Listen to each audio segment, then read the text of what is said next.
It all began when the gods of this universe decided to engage all planets inhabited by intelligent beings in a battle to the death. The losing planets would be immediately erased without a trace. Our MC's name is Jihan, and he has acquired the SSS-ranked martial arts skill of a god, but he has not been able to fully unlock its potential. The rest of the humans were too weak and lost the battle against the orcs. Only our MC survived. But Earth still lost, and the deletion process began. When the entire planet disappeared, only Jihan remained, whose skill resisted deletion. This unique ability caught the attention of the gods, and they decided to give him a second chance to unlock the full potential of his skill. In addition, he received a broken system that allows him to level up many times faster than others. He also gained access to an achievement store where he can buy unique items and gain new abilities with the points he earns. When Jihan startles awake, the first thing he hears are the muffled voices of a television screen. He groggily wakes up and tries to remember what happened. The last thing he remembered reading from the system was that he would be returned to the League's first entry era. He takes a moment to check his surroundings and immediately recognizes exactly where he is. He's at the top of the building he used to live in 2020, in South Korea. There were no monsters destroying the streets, or life-threatening games going on, and kids even played on the sidewalk, imitating the Sword King, Yoon Sejin. Jihan realizes that he really was teleported back to times of peace with no warning. Just to make sure, he calls for his status window to see if his abilities have been reset as well. He has been returned to level 2, which confirms that he is now back in time, at the point where he first entered the League. He has no idea what's going on, but this is the perfect opportunity for him. If he uses the information from his past life, then there's a chance that he can change the future, and he must change it so he can protect everyone this time around. With the knowledge of the end of the game, he will make sure that everything is different this time. In the year 2020, Korea had a solid standing, and they had someone who topped the charts in terms of strength. Among the world's top players, there were 11 considered to be the best, and among these 11 players, there was one defending third place.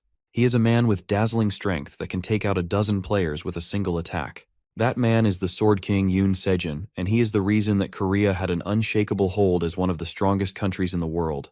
He is the pride and treasure of Korea, and thanks to his participation in the BattleNet, he earned the title of the strongest warrior, and Korea was able to retain the higher ranks within Northeast Asia. At least they were able to do that until the day that Jihan had coincidentally been reincarnated. On that day, Yoon Sejin personally announced that he has decided to change his name to Ryuhai and naturalize as a Japanese citizen.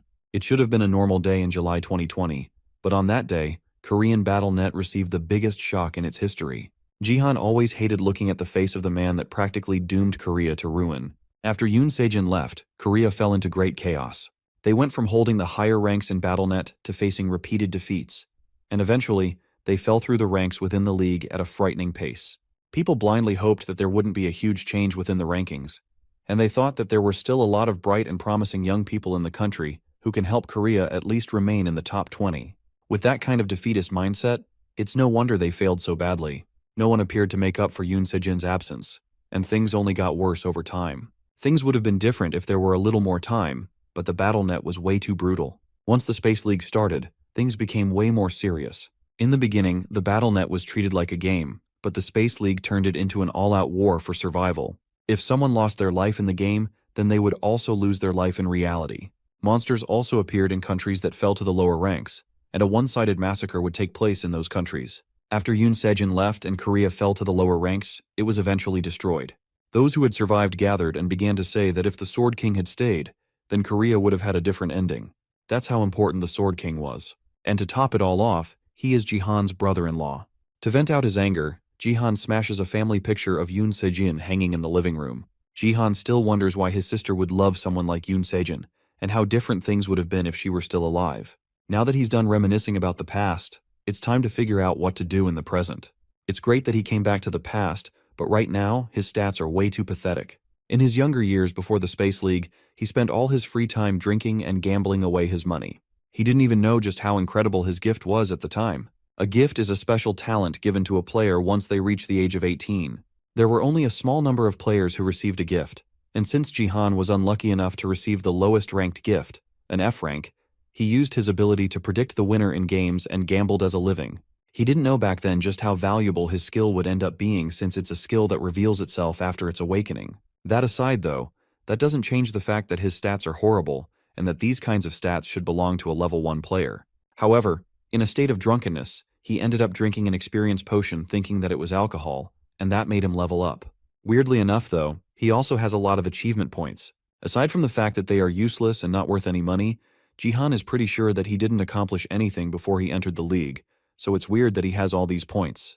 It's possible that all these changes have taken place because he regressed. For now though, he decides to check his inventory, and something in there immediately catches his eye. It's an achievement points exchange coupon which gives special benefits to the last survivor who chose to challenge again. Obviously this was made specially for him, and it's a rank X item which means it's incredibly useful and rare. He uses it immediately, and the system activates an achievement store for him. The store has things that are exclusive to him for sale, and it can even be upgraded with a certain amount of achievement points. He will most likely get more options to choose from if he upgrades, and he needs to buy something that he can start using right away. There's not a lot of choices in the store, so he gives in and tries upgrading it. The level 2 expansion doesn't give anything particularly useful, so he upgrades it to level 3, and once again, it's not very useful to him. With only 50,000 points left, if he upgrades the store to level 4, then he will only have 10,000 points left. The higher he upgrades the store, the more expensive it will be to upgrade it again, so he's only got two choices. He can either buy all the items that are available to him right now, or gamble his points and upgrade to level 4. He has always been a hardcore gambler, so the choice is obvious. He upgrades his store to achievement level 4 and immediately his actions pay off. The next level unlocks an item called Urgent Restoration. It allows him to repair other items from a faulty state to a perfect state. Good outcomes like these are why he just can't stop gambling. How can he possibly stop when he keeps hitting the jackpot over and over? Now that he has gotten this god-tier ability, it's time for the real test of his abilities. He heads to a room elsewhere within the massive penthouse and uses his thumb to unlock access to a special area. It's Yoon Sejin's playing room, and Jihan is almost surprised that the system still recognizes him as a family member, even though the true owner of the room isn't around anymore. That aside, there's no reason for him to complain about a free gift like this. He opens up the inventory of the BattleNet connector and finds exactly what he was looking for. It's an item called Dongfang Shuo's Spoiled Brush, and it's an A-rank item that even the inventory describes as useless. But with a little assistance from his new Urgent Restoration tool, he's able to repair it and turn it back into exactly what he wants. The A-rank Spoiled Brush becomes an SS-rank item that holds a link to the martial god. Before he can admire his handiwork though, a notification pops up, informing him that the tutorial for the Gangnam Bronze League will soon start. There's only 10 seconds left before he will be summoned to the arena, so Jihan has no time to waste. He calls for his status window and uses the brush to mess with his stats. The reason that he was able to rise up and become number 7 in the world in his past playthrough was because of an ability that eventually led him to being called the Martial Saint. This unique stat combines his strength, agility, and HP attributes into one, and it's called Martial Power. The brush was abandoned because it was spoiled, but thanks to it, he can finally start his awakening. He finishes writing just as the countdown ends, and he's forcefully logged in and summoned to the BattleNet League. The mission of this Bronze League tutorial is survival, and the players are meant to survive against monsters of the Colosseum along with 100 other players. Once half of the players remain, the survival game will come to an end, and the winners will be decided. Jihan hurriedly checks his status window as soon as he's summoned, and he's thankful to see that somehow he managed to do it. He obtained martial power, and thanks to it, he even gained 1,000 achievement points as a reward. This is just the first step in his ultimate goal of getting the nameless divine art. But with just this upgrade, he should easily be able to breeze through the Bronze League. The system also warns him that he is connected to the BattleNet without a connector, so because of that, he will suffer 100% of the pain in the game. Jihan remembers this from before the Space League started. During the tutorial period, people were able to reduce pain by buying connectors. The one that his brother-in-law Yoon Sejin used was a high-end product that reduced pain by up to 99%. Jihan plans to make good use of that later on, but for now he has to manage without it in the game. The achievement menu opens and it reveals to him that he has a limited quest. He is to achieve number 1 in the tutorial, and as a reward, he will be given 1,000 achievement points. This didn't exist in his past life, but clearing this quest will be easy for him thanks to the help of martial power. The game eventually starts, and not even a second after the notification is given, someone rushes at him from behind with his sword raised. The surprise attacker looks like he's rushing to catch a newbie off guard and get a free and easy kill, but he's surprised when Jihan manages to easily stop the attack with nothing but 2 fingers. The man can't even pull his sword back and Jihan turns to him. Then he thanks the man for being generous enough to give away the first kill. This is easily the most enjoyable content in the game, and that is the ability to mercilessly slaughter people. Another thing in the world that completely changed with the introduction of the BattleNet is the addition of guilds. Guilds are groups of people that train and manage players, and everyone around the world is incredibly interested in the BattleNet. Because of that, each country put their resources into fostering players, and well-known enterprises also aggressively invested in the growth of players, allowing large and small guilds to be established in South Korea. Thanks to that, Korea has been able to train strong players early in the league. The Gangnam Bronze League is a place where rising stars of each guild made their debut. In this particular Gangnam League match, an aspiring player is summoned to the Coliseum just like the rest of the players, and he's trying his best not to be nervous. This potential cannon fodder is named Do Hyukgyu, and he considers himself to be luckier than anyone else. After all, he's with the Divergent Guild, which is managed by the Divergent Group. This famous guild is known for having many rising stars, and the ordinary young man, Do Hyukgyu, was able to join this impressive guild after obtaining the A-rank gift, Agility. Only a small minority of people can obtain an A-rank gift, and thanks to it, he's sure that he can make it into the top 50.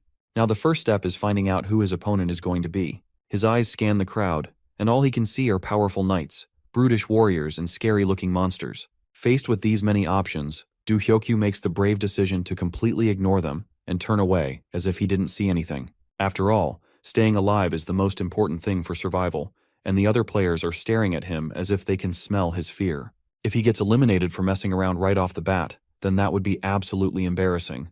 Looking around, most of the players seem to be from major guilds, and they all have good equipment. Being here doesn't even feel like being in the Bronze League at all. Among the crowd, though, he notices someone that looks out of place among all the other rising stars. He's wearing a wife-beater top, sweatpants, and he has no shoes or any equipment to speak of at all. Do Hyukgyu wonders if this person even plans to participate in the Bronze League at all, or if he was summoned by accident. He must be a newbie that got summoned by mistake, which also means that he's a free, easy kill. Hyukgyu readies himself and prepares to strike while also praising whatever luck he has for giving him such an easy kill right out of the gate. As soon as the system notifies that the game has started, Hyukgyu wastes no time and rushes in to deliver the finishing blow on the unsuspecting newbie.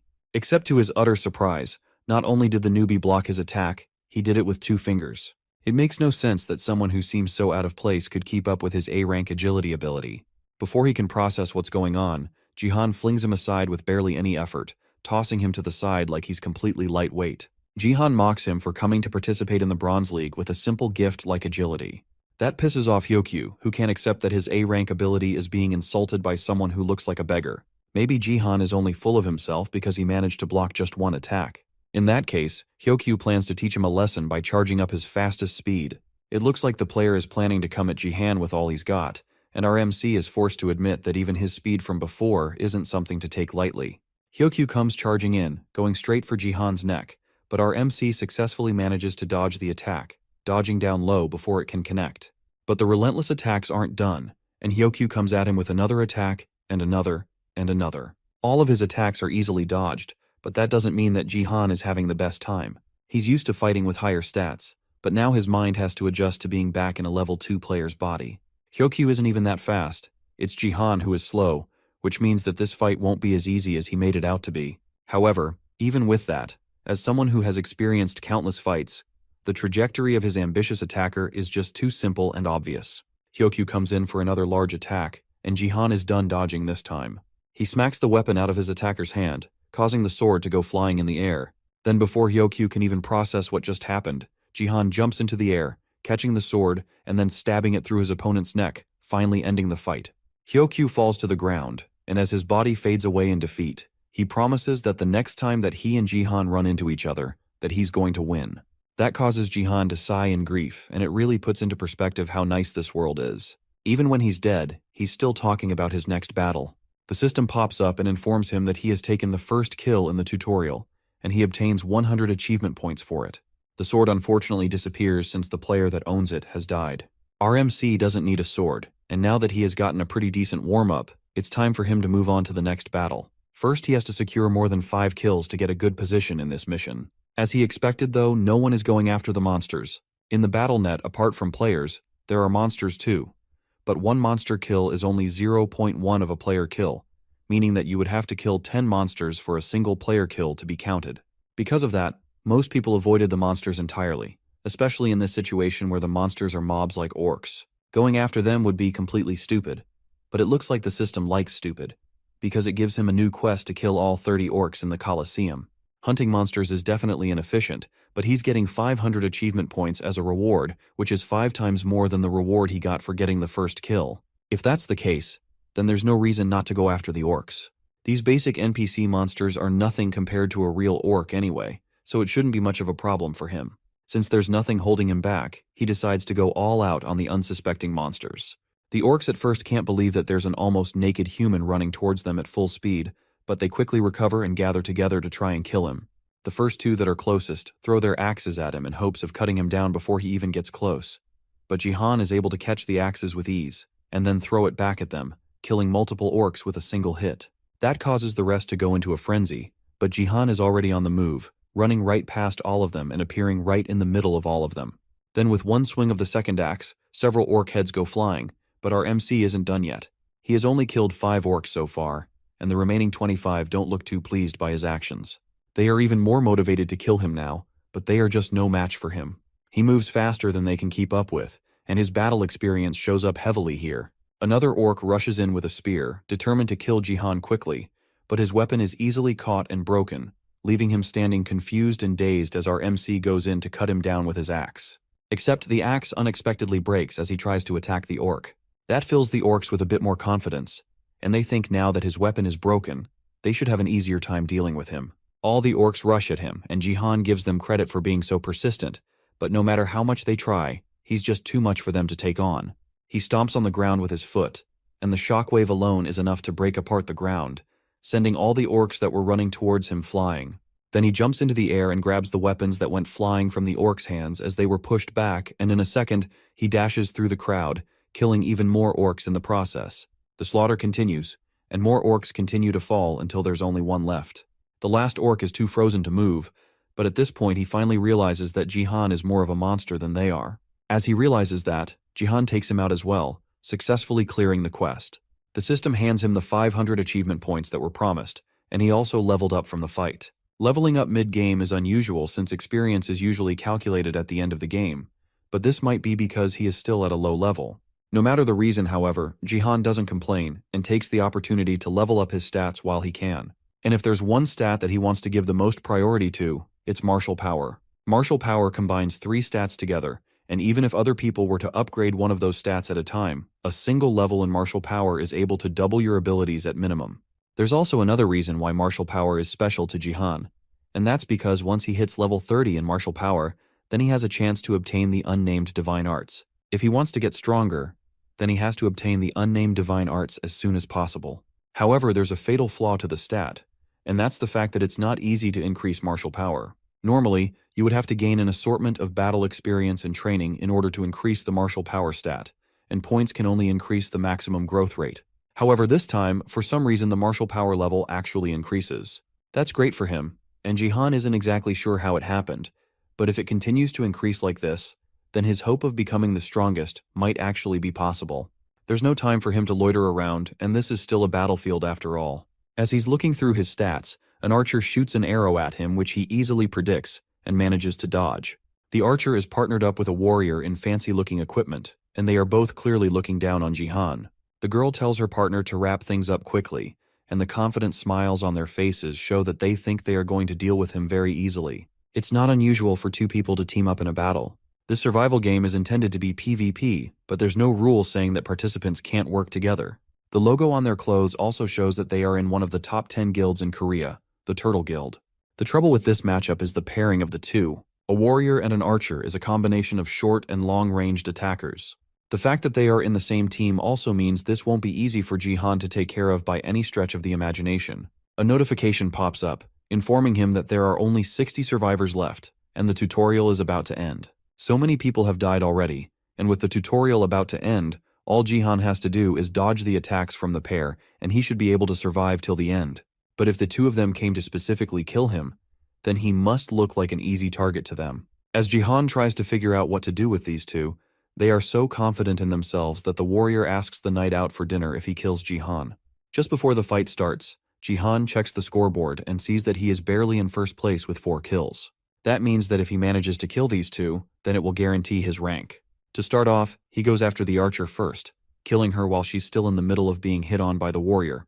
With his martial power stat currently at level 6, they have no chance against him.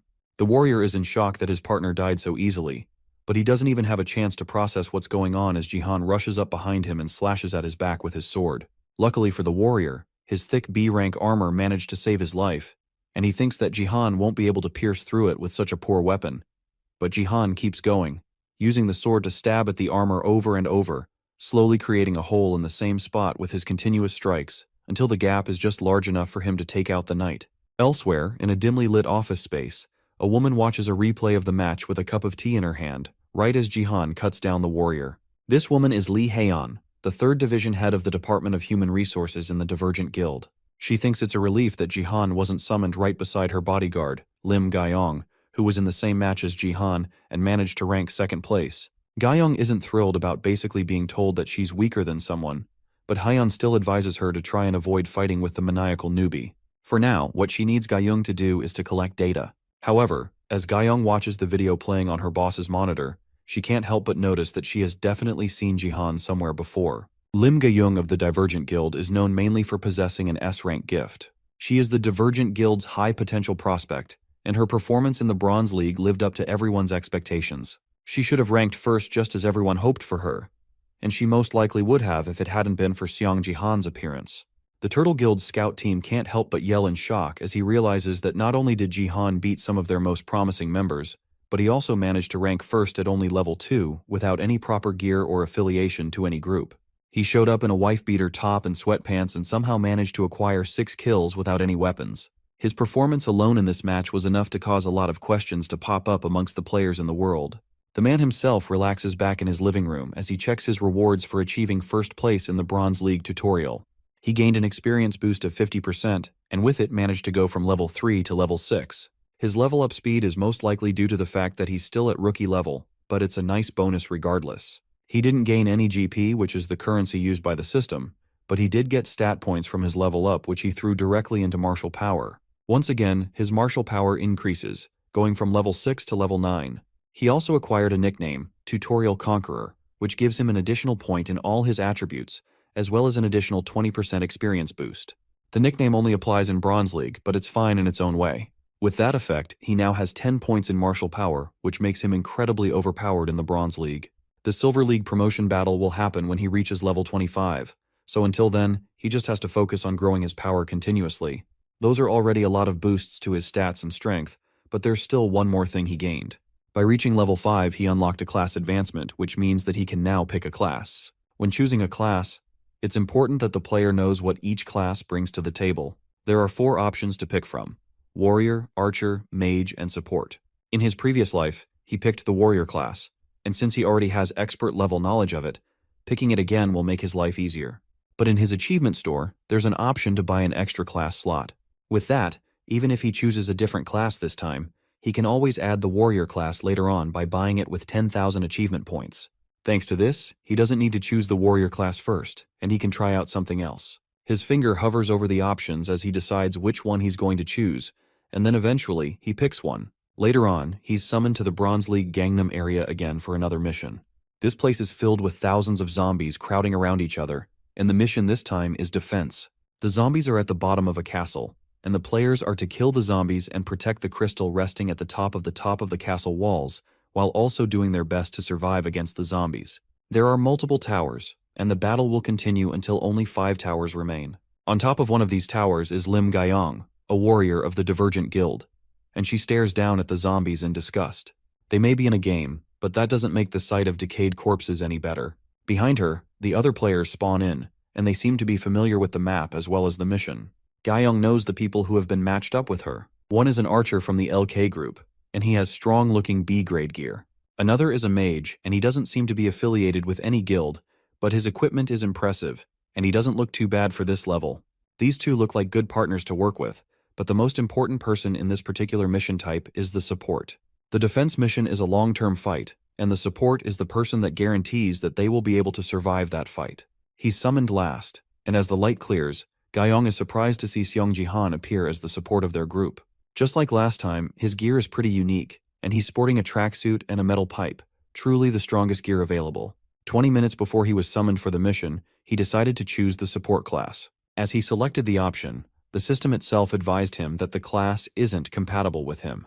The reason he chose the support class, even though it is so bad for him that the system has to reconfirm his decision, is because the class gives him a new ability called Divine Power that is unlocked after choosing the support class. Divine Power is something he desperately needs if he wants to grow another unique stat, but it's one of the harder abilities to grow. That's because it's not as easy to boost with training like other stats, and there's no way to raise it other than to invest extra points in it. Jihan doesn't want to do that, of course, because he's throwing everything he has into his martial power stat in hopes of gaining the nameless divine arts early. He would never waste his valuable points on anything else. Then why did he choose the support class and gain the divine power stat? That's because he knows of another way to enhance divine power, and it's a method that people aren't aware of at all. The secret lies in his shiny new pipe. The other players are just as surprised at the fact that Jihan is a support as Gaiyong, and the mage in particular doesn't hide his frustration with Jihan's superior outfit and gear. He yells at Jihan for choosing not to have better equipment, and even emphasizes how expensive his own gear is in comparison, thinking that Jihan having bad gear is because he is incompetent. The archer tries to calm the mage down before he says something that's way out of line, but the mage doesn't want to hear any of it. He calls Jihan filthy, and even says that he doesn't want to play the game with someone so bad who will clearly mess up their team. Gaiyong shuts her eyes in annoyance and questions the horrible luck that forces her into a situation to play with a troll. However, she snaps out of it as she hears the mage cry out in surprise. Jihan has grabbed the arrogant mage by the collar of his cape, and our MC is holding him in the air like a toy. Then without a second thought, he tosses the mage over the edge of the tower, straight down towards the hungry zombies below. The mage has been complaining this whole time that he doesn't want to play with Jihan, so our MC helped him quit the game personally. The mage respawns after death, and as soon as he reappears at the top of the tower, he begs Jihan for forgiveness and promises to do his best for the team. The man groveling at our MC's feet is Kim Gyu-hyuk, and the reason for his sudden change in behavior is our MC's disciplinary techniques. When a person spawns in the Bronze League defense game, they are given a total of 3 lives. Kim Gyu-hyuk, who resurrected right away after being mercilessly tossed off the side of the tower, was immediately given another skydiving lesson by Jihan as soon as he respawned. Thanks to that, he has only 1 life remaining, and if he were to die one more time, then he would be kicked out of the game and get last place. That's why he's currently begging for his life at the feet of our MC, hoping that he's not thrown down to be zombie lunch again. He needs to avoid getting last place because if he does, then his level will fall as a penalty. That also means that all the skills he bought with his own money will disappear as a consequence. If a user's level doesn't mean the skill requirements, then the skill will automatically be deleted. Jihan is surprised that Gyu-hyuk's personality has changed so quickly, especially since he was so intent on raining down attacks in his last life as soon as he spawned. Gyu-hyuk tries to advertise himself as a fire mage who is very good against mobs of undead, and he's also level 15, which means that he's very strong. For any other team, he's a precious resource that they wouldn't want to lose, but all his yapping has reminded Gaiyong of who he is. Kim Gyu-hyuk used to be affiliated with one of the 10 great guilds in Korea, and he was respected by all, but he fell 4 times in the silver promotion leagues, and after that, he just went around starting fights. In other words, Gaiyong considers him a loser. Gyu-hyuk continues to advertise his skills and promises to cooperate with them, but on one condition. He wants Jihan to personally apologize for killing him twice. The archer is in support, and it's clear that he just wants their team to make up. But on the inside, Gyu-hyuk is still angry about being killed twice. But he's not even given the chance to finish his internal revenge monologue as Jihan grabs him by the collar again and tosses him off the side of the castle walls one last time for the sheer audacity of asking for an apology, even though he was the one who started the fight. And with that, their mage is gone, leaving their team down by 1 man. The zombies continue to climb the tower, and coincidentally, the team closest to them has another fire mage who makes quick work on the zombies on their side. That's why they needed a mage, and the archer scolds Jihan for not trying to meet the mage halfway. Jihan isn't fazed and opens up his status window to check his latest limited quest.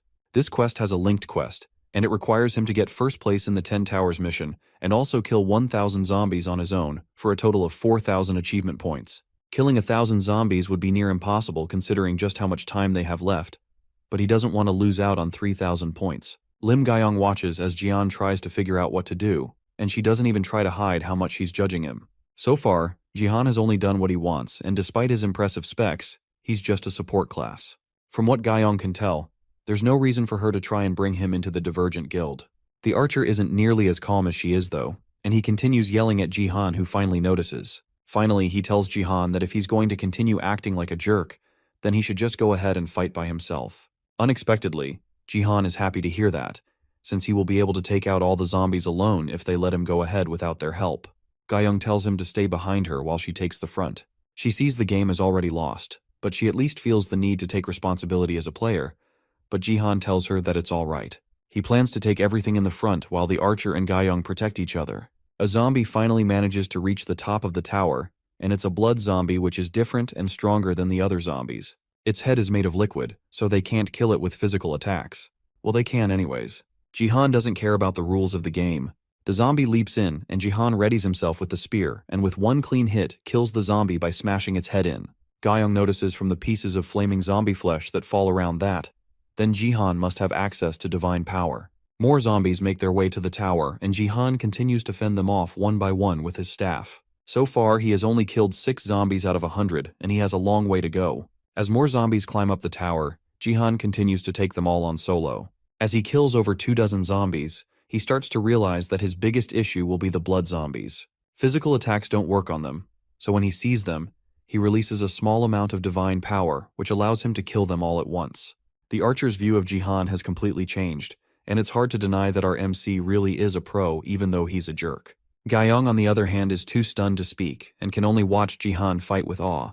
He's controlling divine power freely and fighting without wasting it. His level of control is impressive enough, but what impresses her the most is Jihan's skill and precision in going for the zombies' heads. Within a matter of minutes, Jihan has managed to kill over 200 zombies, which allows him to meet a hidden condition called an Otherworld's Faith. That increases his divine power from level 6 to level 7. This is his other method to increase his divine power, and it looks like it works. He can increase his divine power through the use of sacred objects. In 2010, when the Earth's tutorial first started, sacred objects were traded at high prices, as it was said that they contained secrets. But after 10 years, nothing was ever revealed, and eventually, their value fell continuously. Otherworldly divine items also had no merit, and many people didn't even know about their existence. However, there was one person who knew about it, and that was Sophia, the Saintess of American First. She told him about how she increased her divine power with an otherworldly divine item, and divine power in general can be increased by using divine items from other worlds. Although it doesn't work after finishing the tutorial, it was the method that she used to become a saintess. She would hold on to the other world's divine item and pray for a long time. Eventually, after a while of doing that, she would get divine power. The conditions required for each divine item are slightly different, and it's by no means an easy method. On top of that, the items are in such low demand that they are extremely difficult to find. Thanks to that, though, Sophia was able to monopolize all the divine items to herself. This is high-quality information that no one knows about, so she definitely used this to her advantage. But despite how valuable this information was, there was also someone else who was constantly purchasing otherworldly divine items, which means that there is one other player who knows this information. After Jihan regressed, he visited his sister's room in the Sword Palace penthouse, and there he found all the otherworldly divine items that had been purchased. All their divine power has all been drained, so they are all empty. That means that the identity of the other player who had been collecting otherworldly divine items was his elder sister Seong Jia. Along with Yoon Se-jin, the Sword King, Jia, his sister was South Korea's best support, and a hero. How she died is a whole other story entirely, though. Out of all the otherworldly divine powers that she left behind, Jihan found a steel pole which has been reduced to an E-rank item. According to the item's description, it should be especially perfect for breaking zombie skulls. After using it for so long, though, it has been reduced to an F-rank item, and there's not much divine power left to absorb, but it's still tough, so it's the perfect weapon for hitting things with. Ga-young continues to marvel at his amazing physique and his unbelievable level of control. The archer notices that another tower has fallen, and they were in the top 5, but in his excitement, he fails to notice a zombie sneaking up on him. Ga-young draws her blade quickly and cuts down the zombie before it can attack the archer. From her stance and the way she uses her sword, Jihan immediately recognizes who she is. She's known as the Plum Blossom Sword, Lim Ga-young, and she was famous for being the interim Sword King. However, she didn't have a great ending in his past life. She died at the hands of the former Sword King himself, who now goes by Ryuhei. It seems like he managed to meet a pretty important person early on in this new life. Ga-young calls him attention and asks if she can join him in the fight. If they fight together, then they can aim for a higher ranking. Jihan takes a look at his status window, and he can see that they are just in 5th place. There's still a long way to go, and not a lot of time left either. If it's the Plum Blossom Sword, then she will be fine without him. But one of his quests is to earn 1st place in this mission. Jihan decides to leave the zombies climbing up the tower to her and the archer, and then he leaps off the side of the tower before they even have a chance to notice what he's doing.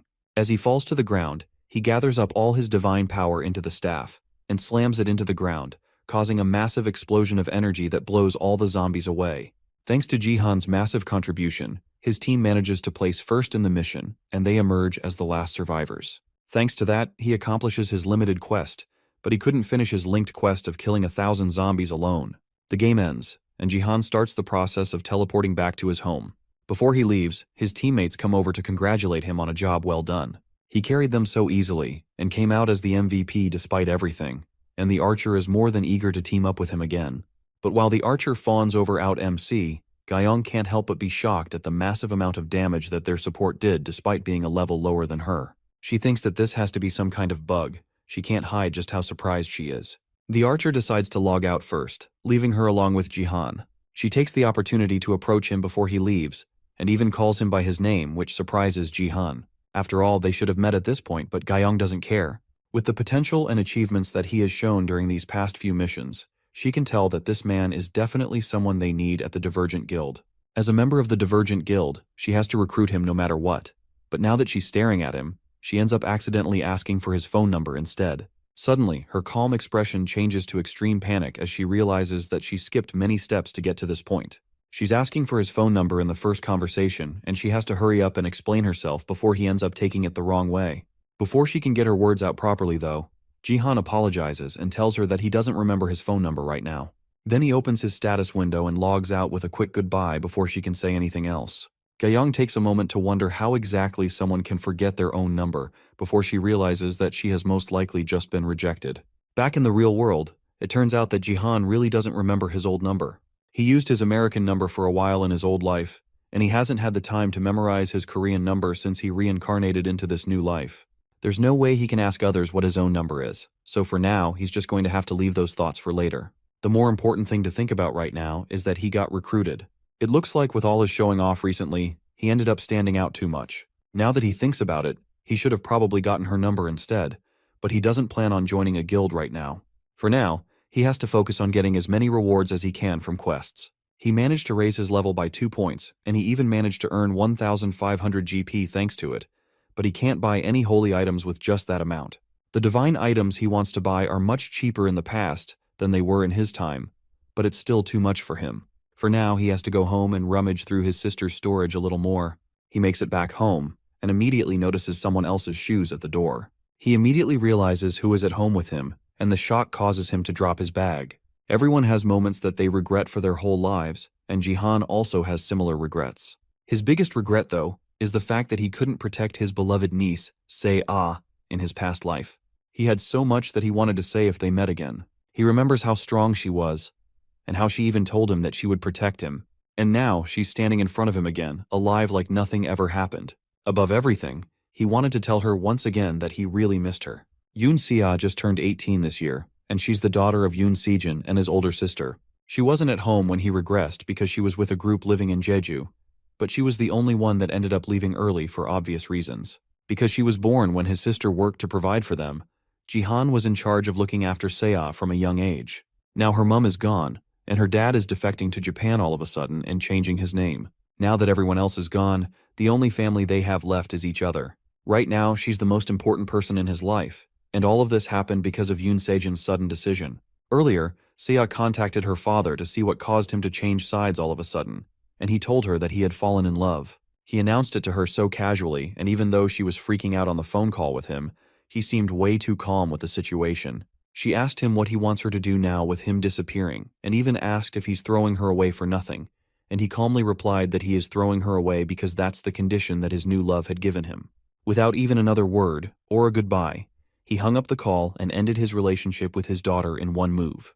That's incredibly trashy, but Jihan has always known him to be that kind of man. He is an irresponsible renegade that is willing to throw away his only daughter and his whole country for the sake of one girl. Because of that, innocent Se-ah was left all alone and in another life.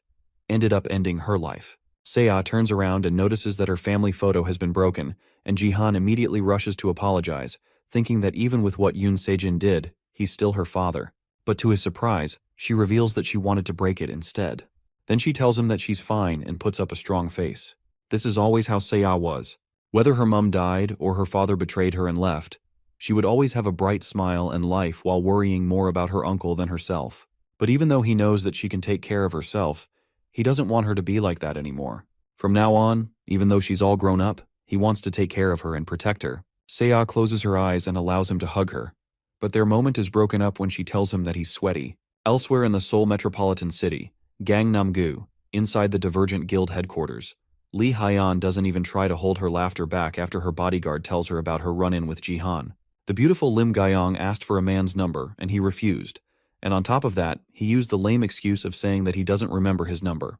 Her laughter causes Gyeong to accept that she isn't as beautiful as Lee Hyeon seems to think she is, but that couldn't be further from the truth. She just doesn't know how popular she really is. Even the few people that they have walked past can't help but stare and whisper about how cool she is. The two of them head over to the company lounge, and Lee Hyeon feels especially relaxed being there. The two of them are there to discuss what their plans are going to be regarding Jihan's recruitment. They have to recruit him no matter what, and even the higher-ups are pushing her to get him on their team as fast as possible. As they are talking, Hyeon notices a notification on her phone. It's someone broadcasting a live stream, and she's confused who this could be since there shouldn't be any big matches happening today. The person streaming is usually a gambling streamer that Hyeon follows once in a while. She calls it a strategy analysis, but it's just simple gambling. But the person hosting the stream is definitely not who they were expecting. It's Seong Jihan, and he's starting an impromptu stream seemingly with no announcements. On the other side, Jihan is setting up the camera while Seiya advises him from off-screen. Gyeong struggles to figure out why Jihan is showing up on a gambling prediction stream, but Hyeon is more focused on the title of the stream. Jihan is claiming to be the brother-in-law of the Sword King. The people watching the stream are also confused about the sudden announcement, and comments fly into the stream asking what's going on. The statue behind him is the twin sword statue, which proves that he's in the Sword Palace penthouse. Now that the stream has properly started, Jihan tells Seiya to step back. Then he channels power into his foot and stomps into the ground, cracking the floor below him and causing the pillar below the twin sword statue to shatter. Then he uses his fist to break the statue apart, shocking everyone watching the stream and causing thousands of viewers to flow into the stream. Now that he has made a big splash and caused a lot of people to grow interested in the stream, it's time for him to actually start addressing the Sword King, Yoon Se-jin's naturalization to Japan. The place he's streaming on right now is called the Battle Tube, and it's a streaming system of the BattleNet, and a platform that possesses unrivaled market share in the world. Since it is a part of the BattleNet, Jihan can also get quests linked to BattleTube, which include gaining a certain number of viewers, subscribers, and views. Thanks to this, he has another way to gain achievement points by making a splash on the platform. And destroying the twin sword statue is definitely one way to make a splash online. For Seong Jihan, there's no better situation than right now to cash in on all the rewards. As the viewers continue to pile in, he continues gaining achievement points from the multiple milestones he's crossing. Meanwhile, people are still shocked that he dared to break such an important statue, and as expected, a lot of dislikes are flowing in. There's also a certain number of commenters that have the same profile picture of a black logo with twin swords. These people are the Sword King family, and just the thought of them makes Jihan's eye twitch in anger. That crazy fanatic fan club of Yoon Se-jin is what drove Seiya to her death in his last life. While they are people who supported the Sword King the most, their resentment after he moved on to Japan kept growing, and eventually, those emotions began to gravitate towards Yoon Se-jin's only blood relative, Yoon Se-ah. Their terrible words and anger never failed to reach Seiya no matter how far she ran, and in the end, she lost her life because of their senseless acts. Since they needed someone to blame and be angry at, they targeted his innocent niece, but this time, he won't let that happen. If they need someone to point fingers at, then Jihan will gladly become that target. Our MC clears his throat and tells everyone to listen carefully, then punches the still crumbling statue to make sure that all eyes are still on him. Then he makes it clear by stating that Ito Ryuhei, their former Sword King, will not be coming back. As he continues his announcement, people start to recognize him from his past achievements, specifically the bronze tutorial where he made a huge impact by placing first despite the odds. But the fact that he's still bronze definitely hurts his chances to act like an authority figure. Jihan ignores their conversation and then shows irrefutable proof to the camera, bringing his phone in close to the microphone to play a recording. This recording is from a call between Ryuhei and Seiya after the Sword King decided to naturalize as Japanese. On the call, Ryuhei clearly announces that the reason he is leaving Korea is because he found someone that he loves. He admits that he's leaving the country all for her sake, and he's even abandoning his only daughter without remorse. This is a condition that his new love gave him to be accepted. Now that the intended message has been passed across, Jihan ends the recording. People are left speechless, but most aren't convinced. It's pretty much just street gossip at this point, and not concrete evidence that their Sword King has left. To further drive in the point, Seiya comes on camera herself to continue the announcement. She announces that her father said that he will pass down the Sword Palace to her, but she doesn't want to accept the inheritance of someone who has abandoned his country and his family. Because of that, she instead plans to donate the Sword Palace to the country, in hopes that the donation will become a huge support for the growth of young Korean players. As she continues her announcement, Jihan smiles as his plans come together beautifully. Half an hour earlier, he first told Seiya that he wants them to give away the house. Just like everyone else, she was confused that he would suggest such a thing. Why on earth would he want to give away everything they have? He can't tell her the real reason, and he doesn't even know if he can fully convince her if he tried. After all, since they are not selling the building and instead casually giving it away for free, it would seem like a truly insane decision. But Jihan has to convince her to do this for her own sake, no matter what. In his last life, after Yoon Sejin destroyed Korea by becoming Japan's representative, the anger of Koreans grew so uncontrollably that they ended up confiscating all the assets of Yoon Sejin, including the Sword Palace that they live in. Seiya had nowhere to go and she couldn't withstand all the stalking and threats from the Sword King family. At the end of everything, she took her own life. Since this place is going to be taken away anyways, it'd be better to give it away to win Korea's favor and keep Seiya safe. To Seiya, though, he's just a freeloader uncle that drinks all day at home, and he certainly can't tell her that he came from the future either, but he has to find a way to convince her. Surprisingly, though, while he was still thinking about how to get her on board with his idea, she surprisingly agreed to his plan.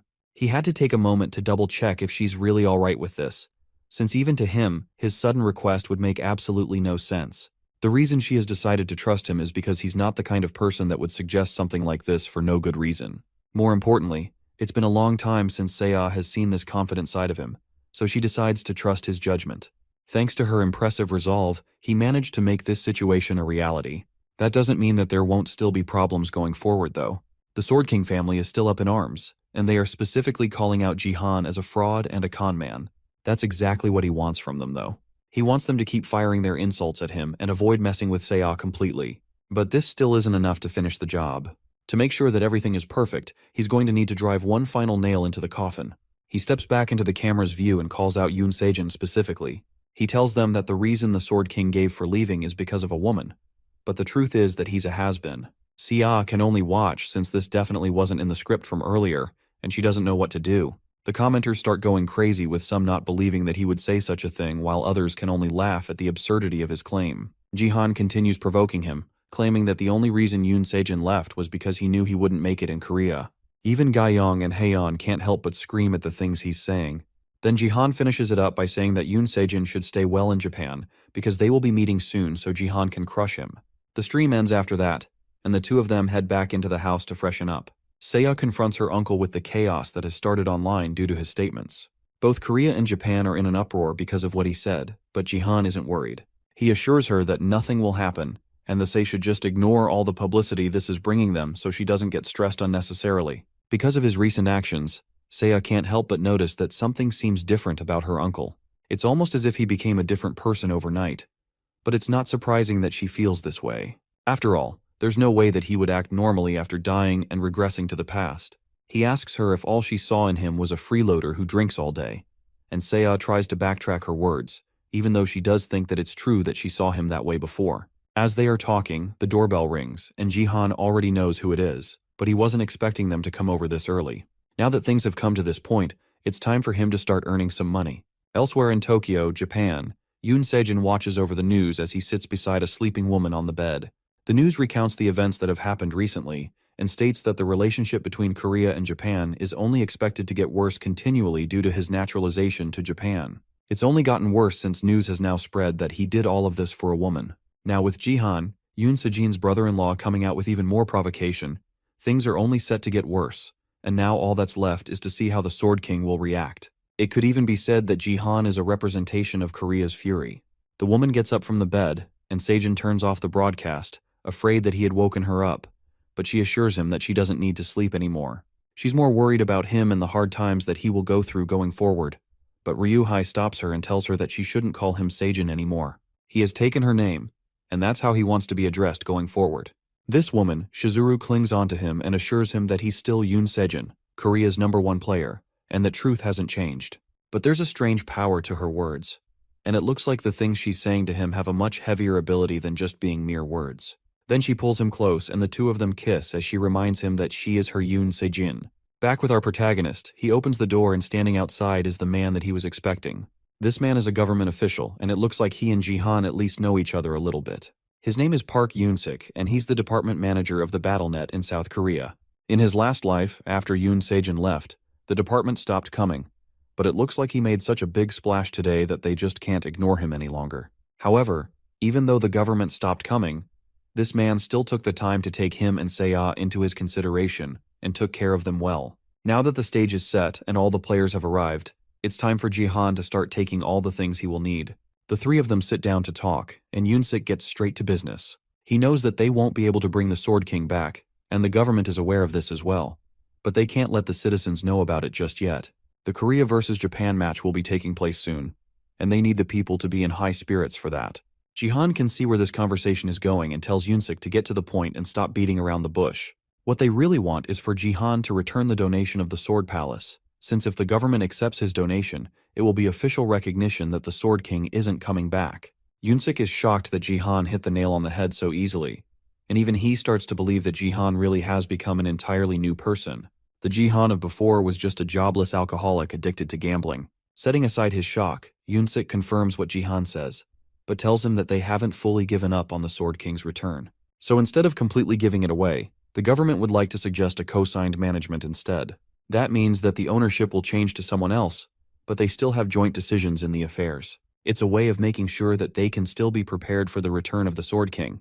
The government also wants the two of them to continue residing in the Sword Palace, which in the end makes this a win-win for both sides. Yoon-sik slides a document towards them which goes into more details about the agreement, and he urges them to read it over and think about it. It looks like they really put a lot of thought and consideration into this. Jihan really was just going to hand it over, but if they are willing to do this, then it's even better for them. However, in exchange, there's a favor that Jihan would like to ask for. Time passes after that event, and yet another match is about to begin in the BattleNet. A streamer named the Golden Light starts his stream, and viewers immediately come flooding into the BattleTube to watch him. The streamer stands proudly on top of the Colosseum statue and welcomes everyone to his stream. The players below start spawning into the match, and Golden Light jumps down to join them as he continues entertaining his viewers. Someone gifts the stream and tells Golden Light to make sure to teach the bronze players a lesson. Everyone else watches in annoyance as Golden Light dances to entertain his viewers as a thanks for the donation. They definitely aren't as happy to see him in their lobby as his viewers are, and that's because underneath that innocent smile are incredibly devious intentions. He became a popular streamer because of his appearance and hyperness, but also because he is an infamous troll. He used to be a respected gold leaguer, but he demoted himself to bronze on purpose for the content, calling it deep sea traveling. He doesn't care about the game itself and only cares about having fun, which makes him the pinnacle of a troll. Even though he has demoted himself to the lowest league, his equipment and stats are still at gold rank, so he is known for harassing and killing bronze players who are weaker than him. Now that he's here, and his eager fans are watching him expectantly, it's time for Golden Light to search for his first victim. He looks through the crowd of players, and his eyes eventually fall on potential content. Without missing a beat, Golden Light runs over to Jihan with a microphone in hand, eager to interview the man who recently became the talk of the town. At this point, Jihan goes by many nicknames and people have been showering him with attention. John, on the other hand, is just confused about who this golden boy is. He's obviously a BattleTube streamer, and he's way too loud for Jihan's liking. But now that he thinks about it, there are quite a few BattleTube achievements that he hasn't accomplished yet. Since the opportunity has come, Jihan might as well start his own stream for his viewers. He completely ignores the shiny boy and summons his own BattleTube window to start a stream. Golden Light's viewers also notice the on-air mark above Jihan's head and realize that our MC is streaming. As a result, they start leaving to watch his stream, and our bright boy can't help but shake in fear as he realizes that he practically advertised Jihan's stream for free. Now that things have come to this, he needs to figure out a way to get people to come back to his stream. As he's thinking, he gets a notification from someone with a Sword King obsessed username, encouraging him to kill Seong Jihan so that he ends up in last place. The reward for completing this achievement is 2,000 GP. 1 GP is about 1,001, so this is a 2,000,000 won quest. The people who started the donation are none other than members of the Sword King family. When Golden Light doesn't immediately accept, Other members of the Sword King family come together and continue increasing the reward. It's clear that these people clearly have a grudge against Jihan, but he had no idea it was to this extent. They continue increasing the rewards, and it passes 30,000 GP and even reaches 40,000 GP. Unfortunately for him, the remaining players are summoned, which causes donations to stop at 42,000 GP. Despite the already insane amount of money being offered, Golden Light is still upset that the GP stopped at under 50,000. One of the Sword King family members agrees to donate an extra 10,000 GP if he successfully defeats Jihan. That finally gets Golden Light to move with determination, and his target is now set. As soon as the match starts, Golden Light sets himself up to charge at an unsuspecting Jihan. He uses one of his skills called Charge, which accelerates a user's body forward at very high speed. He rushes in, and in an instant, he's behind Jihan with his sword raised. The attack connects, but Jihan successfully manages to parry it with no problems. Unexpectedly, he's using another one of his weird weapons. This time, it's a club that's part of a cooking set, and it's a D-rank extraterrestrial holy item. Jihan is still surprised that despite swinging with all he had, Golden Light's weapon somehow survived the attack. Since things have come to this, Jihan also summons a sword to use out of etiquette. In a matter of seconds, Jihan is able to cut down Golden Light with simple and precise strikes, and the commenters realize that he's using sword chi, which normally shouldn't be possible for someone in Bronze League. He's also using white sacred flames, which are a divine power. But if he's using divine power, that means that he's a support. Regardless of how he did it, Jihan has successfully gotten first blood, and all with a D-rank kitchen knife holy item that's also part of the cooking set of divine weapons. However, although he has been killed rather embarrassingly, Golden Light isn't down for the count just yet. He somehow managed to revive himself thanks to an item he has called the Crucifix of Revival. This item can only be used once, however, it can't be used during national leagues, promo games, or guild matches. Despite the fact that he has revived, there's no point since the goal wasn't just to kill Jihan, but also make his place last, and since he died first, Jihan can't be in last place. Despite all of their obvious disappointment, Golden Light is determined to make sure that he redeems himself with Xiong Jihan's defeat. Unluckily for him, Xiong Jihan is determined to make sure that he wipes the smirk off of this golden boy's face. In a matter of seconds, Jihan takes him out again, unintentionally giving him a double kill. As he walks away from the dying streamer, he thinks about the item that the man used. In the future, nobody used it because the revival process had certain flaws. That aside, today is more hectic than usual. That's most likely because of the spectators who came to watch the game today. Today's spectators are elves, and it looks like they are all watching Jihan. Our MC isn't particularly fond of them since the elves played a big role in humanity's downfall. Right now, there's nothing that he can do about them though. So the best he can do is focus on dealing with the people right in front of him. From the looks of it, the other players are giving him a lot of distance, and it's almost like they are treating him like some sort of outcast. When he turns to look at them, they all run away in fear. It's only normal since he just ripped a gold player apart, twice, so they clearly know that they are no match for him. This isn't good news for our MC since that means that his hunting efficiency will drop, and after he finally found a D-rank holy item too. If he wants to meet the manifestation conditions of these items, he's going to have to fight more. As he's trying to figure out what to do, a notification pops up in his status window, and Jihan smiles as he reads through it. It looks like things are about to turn around. He has gotten a quest to subjugate the goblins that have gathered around the goblin champion. Thanks to this, he should be able to meet his fighting quota despite all the players running away. In an instant, he's surrounded by several goblins, and it looks like he's completely outnumbered. But in an instant, it's the goblins that are running away from him instead, as he charges at them with terrifying speed. The monsters cry for help as they are smacked and stabbed with Jihan's cooking equipment. Thanks to his constant fighting, the holy cooking set eventually starts reacting to his actions. It's all thanks to the fact that he read through the items' descriptions earlier before he started using them. He's supposed to break their heads and gouge their hearts, and he is supposed to do all of that in this specific order in order to use the items properly so they can react to him. It's a good thing that he figured all of this out before the end of the game, but with the way things are going, this is taking way too long. If he had learned this a little earlier, then there would have been a few more goblins left for him to use his weapons on. But at least it's not completely over yet. There's one more goblin left for him to take out, and this one is much more threatening than the rest. This beast is the goblin champion, and in comparison to normal goblins, he is way bigger and stronger. Despite its size and strength though, a good smack with the cooking club is enough to send the goblin champion crashing to the ground. Then Jihan takes advantage of that and stabs it in the heart. Despite its size, it's just a big goblin. And with that, the quest has been cleared, and he receives 500 achievement points as a reward, as well as earning 1 divine power in the process. But because he used the items heavily, the rank of the weapons have been reduced to E, so he should only be able to earn divine power one more time. Hunting monsters is way too slow though, so he's going to need to catch players instead. They are way too far from him though, so now, if they won't come to him, he's going to have to go to them himself. The commenters who have been quietly watching the stream this entire time finally come out of hiding to talk about how scary Jihan looks now. But out of all the people watching the stream, there's one person who is way too upset about what's going on his screen. It's Golden Light who's watching Jihan's stream from the outside, and he notices one comment in particular saying that Jihan is 1,000 times better than him. While he's upset about the way they are talking about him, he's more curious about the beast that is Jihan. From his fight with the goblin, the system has calculated his estimated stats, and his average strength is about 35. The average of a Bronze League player is 25, and Jihan is somehow 10 points above that. None of this makes any sense, and Golden Light even starts to think that Jihan must be using some kind of hacks. As he lays on the bed, lamenting his failure, and the cracked beast that is our main character, he hears screams of terror coming from his monitor. He looks up just in time to see Jihan smacking someone in the face with his club. In a matter of seconds, Jihan has taken out multiple players at once, and the all-out brawl is entirely one-sided. In a matter of seconds, Jihan has killed countless players with ease, bringing the number of total players down to minuscule numbers. The remaining players realize that this isn't the time for them to be fighting amongst themselves. This is the time for them to come together and beat up this hack user.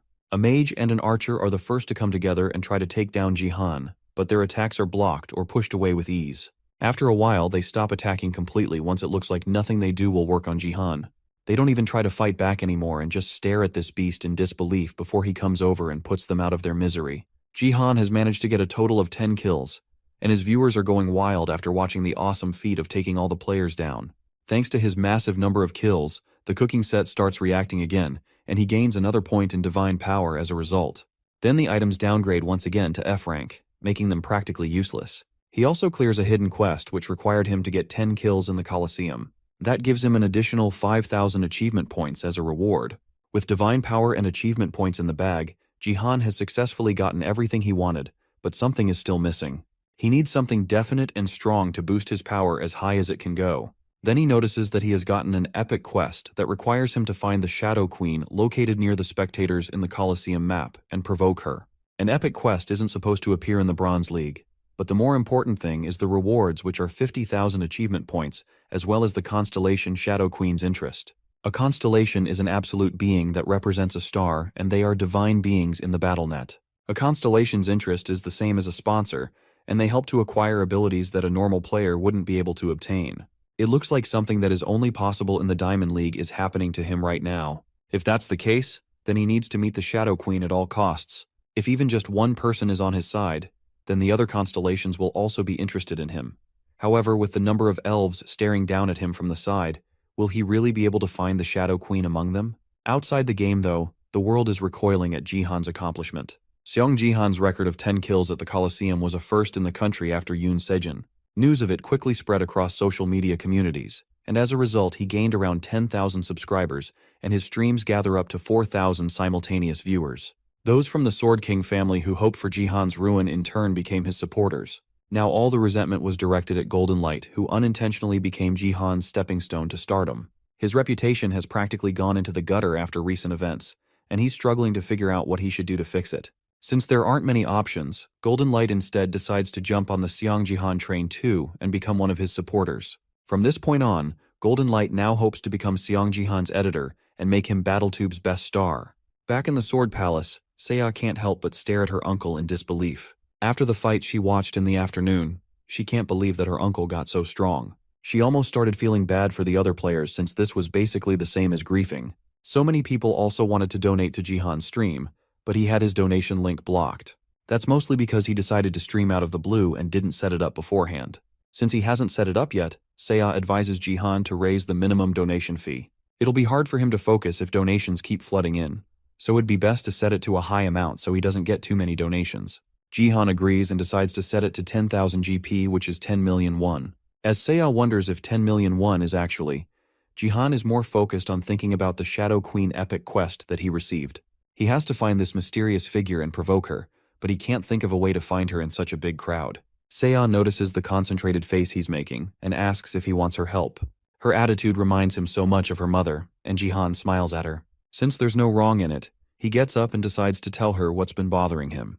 He tells her about the epic quest and the Shadow Queen, and even she has no idea who that could be. All they know for sure is that she's in the audience. Seiya decides to watch replays of the matches and look for her in the audience. With her on the case, things should move more smoothly, but Jihan still feels bad that he had to ask her for help. Finding the Shadow Queen would be like looking for a needle in a haystack. Now that he has distracted her though, he should have enough time to take care of the settlements that he has been pushing off. With all the achievement points that he has gathered, he buys another class slot, and now it's time for him to add a new class and gain new powers. There are 3 options for him to pick between warrior, archer, and mage, and out of them, he decides to become a mage. As soon as he adds the new class, he starts to feel a new power flowing from his heart. It's different from divine power, and it gives him access to new abilities. The reason he chose the mage class after the supporter class is because of a unique stat that he can only obtain after having both classes. This new ability is called Force. Before regressing, he used to listen to Baron talking drunkenly. One day, during one of his drunken ramblings, he told Jihan a lot of unnecessary things, like the fact that he would have recognized Jihan as an American if he had been naturalized earlier. But on that day, he also talked about something unusual. He talked about his skill, Force, which he gained by combining divine power with mana perfectly. It's not an easy task, and others wouldn't even be able to try it since Baron is the only player in the world with 2 classes. This is something that no one else can obtain, and the only reason the Baron has it is because he has 2 status windows, which is his SSS rank gift. Jihan originally asked if it's alright for him to have this information, but at the end of the day, Baron was confident that he could tell anyone in the world because he's the only person capable of having 2 classes. He was certainly arrogant, but what he's saying isn't a lie. Force is an overwhelming power that completely dominated space, but now, Baron isn't the only one with this ability. Jihan knows of the requirements, and now he has fulfilled them. This ability is what got Baron to first place in the world rankings despite his terrible control and utilization of it. So if Jihan wants to be prepared for what will happen in the future, then he has to make sure to get this ability for himself no matter what. To gain the power, he needs to concentrate the divine power into his hands and direct the flow of his mana from his heart to his hands where the 2 powers can combine. If he can perfectly combine the powers and allow nothing to leak through, then he will achieve it. For a moment, it looks like his attempt worked, but the circling power in his hand sends him flying back into the wall after a short explosion. It looks like he failed this time, and he can't hold on to the power in his hands with strength alone. He must be missing something. Maybe he needs more mana or to be a higher level, but something is definitely missing. The problem is that he can't keep the power in his hands forever, so maybe the problem is where he's gathering the power in the first place. Since he can't hold on to the power in his hands, the next best option would be to keep the power in his body instead. If he can combine the divine power which starts in the upper dantian with the mana from the central dantian, then he can hold the 2 stable with the power from the lower dantian anytime they struggle to mix. This should lead to a perfect form where nothing leaks out. If he compresses it in that state, then that should allow him to unlock the new power. He decides to try it out, and the backlash on his body is immense. He can't hold himself back from screaming in pain as the power fills his body. A system notification pops up, informing him that he has begun attempting the unification of the 3 dantians. However, almost immediately after, a warning pops up, informing him that he has surpassed the limits that he can endure, and if he continues, then he will die. Downstairs, Seiya hears her uncle screaming as the pain overtakes his body, and she gets up to go and see what's wrong. Meanwhile, Jihan is still experiencing the immense pain from trying to fuse the 3 dantians. In order to do so, and fuse divine power with mana to use force, then he has to use strength subconsciously in order to consolidate them. The conditions for the unification are very strict, and one needs to be able to perfectly use the 3 which have very different natures. On top of that, all of the person's stats need to be at least 100 to allow the process to go smoothly. If you're far from these standards and try to attempt to unify the 3 dantians, then it's possible to lose your life. Seiya runs towards her uncle's room as the sounds of his struggling get louder. She calls for him as she rushes over, but he doesn't answer. Eventually she reaches his room and surprisingly finds him in good condition. He claims that he was screaming like that because he got a headache, but it's obvious that something much worse must have been happening. She clearly doesn't believe him even as he tries to play it off like a joke, and Jihan stops messing around once he notices that she has actually gotten agitated as a result of his actions. Suddenly, Seiya starts crying as she tells him that she really was scared for him. She thought something had happened to him, which is why she ran to his room in a hurry. Jihan realizes that he may have screwed up by not thinking more about Seiya in the moment. But now that he at least seems to be fine, she asks him again if he's really alright. He decides to take it seriously and tells her that he is alright. Then he apologizes for worrying her so much. Seiya cleans the tears from her eyes and smacks him in the chest, trying to pretend that everything is all right now that he seems to be okay. With that, she steps away to go continue looking for the Shadow Queen, and Jihan watches her leave with a smile. He definitely can't show his weak side too often now for Sea's sake. In other news, the consolidation of the three Dantians failed because he's lacking in both experience and level, but even though that is the case, he still managed to get the power that he wanted. By fusing divine power and mana, Jihan has now been able to exchange them both for the unique stat, which is force. The connecting link between the three Dantians is being maintained weakly, but it's still there. However, looking through his status window reveals something odd. The number for the force stat is weird. He just got the ability now, but it's starting from level 12. Since the link between the three Dantians is being maintained weakly, then the stats for martial power and force will have to share their ability values. That means that if he raises his martial power stat by 1 value, his force stat will also rise as well. He tests it by raising martial power to level 14, and the force stat follows suit, also increasing to level 14. This is pretty much a cheat code. Having force alone is a really good stat, but now he can very easily upgrade it however he wants. If these are the perks he gets from such a weak link, then how Amazon will the benefits of consolidating the three Dantians be? As excited as he is for the huge boost in power, he has to leave it the way it is for now. If he tries to unify them again, he might actually die in the process. Since he has already earned what he wanted, there's no need for him to push his luck too much. Next, he decides to try a mage skill now that he has the class. He calls for a fireball, and a tiny flame pops into existence as the system informs him that he does not have the mana required to maintain large spells. It's an adorable little flame, but he definitely can't use this in battle.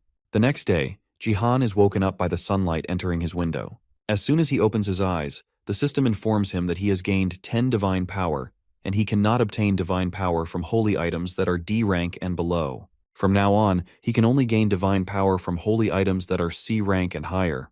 The previous night, he bought 2 items and slept with them beside him through the night in hopes of getting a power boost from them. However, it looks like his limitations have come to catch up with him. From now on, he's going to have to sell what he has left on the second-hand market to make a profit. He steps out of his room and calls out for Saya to see if she's awake. He gets no answer and goes downstairs to check on her, and finds her sitting on the couch with earbuds in and a laptop on her lap. From the bags under her eyes and her tired expression, it's clear that she pulled off an all-nighter, and she tells him that she spent the entire night looking for the Shadow Queen. Although Jihan feels bad that he had to put her through this, it looks like her efforts weren't totally in vain.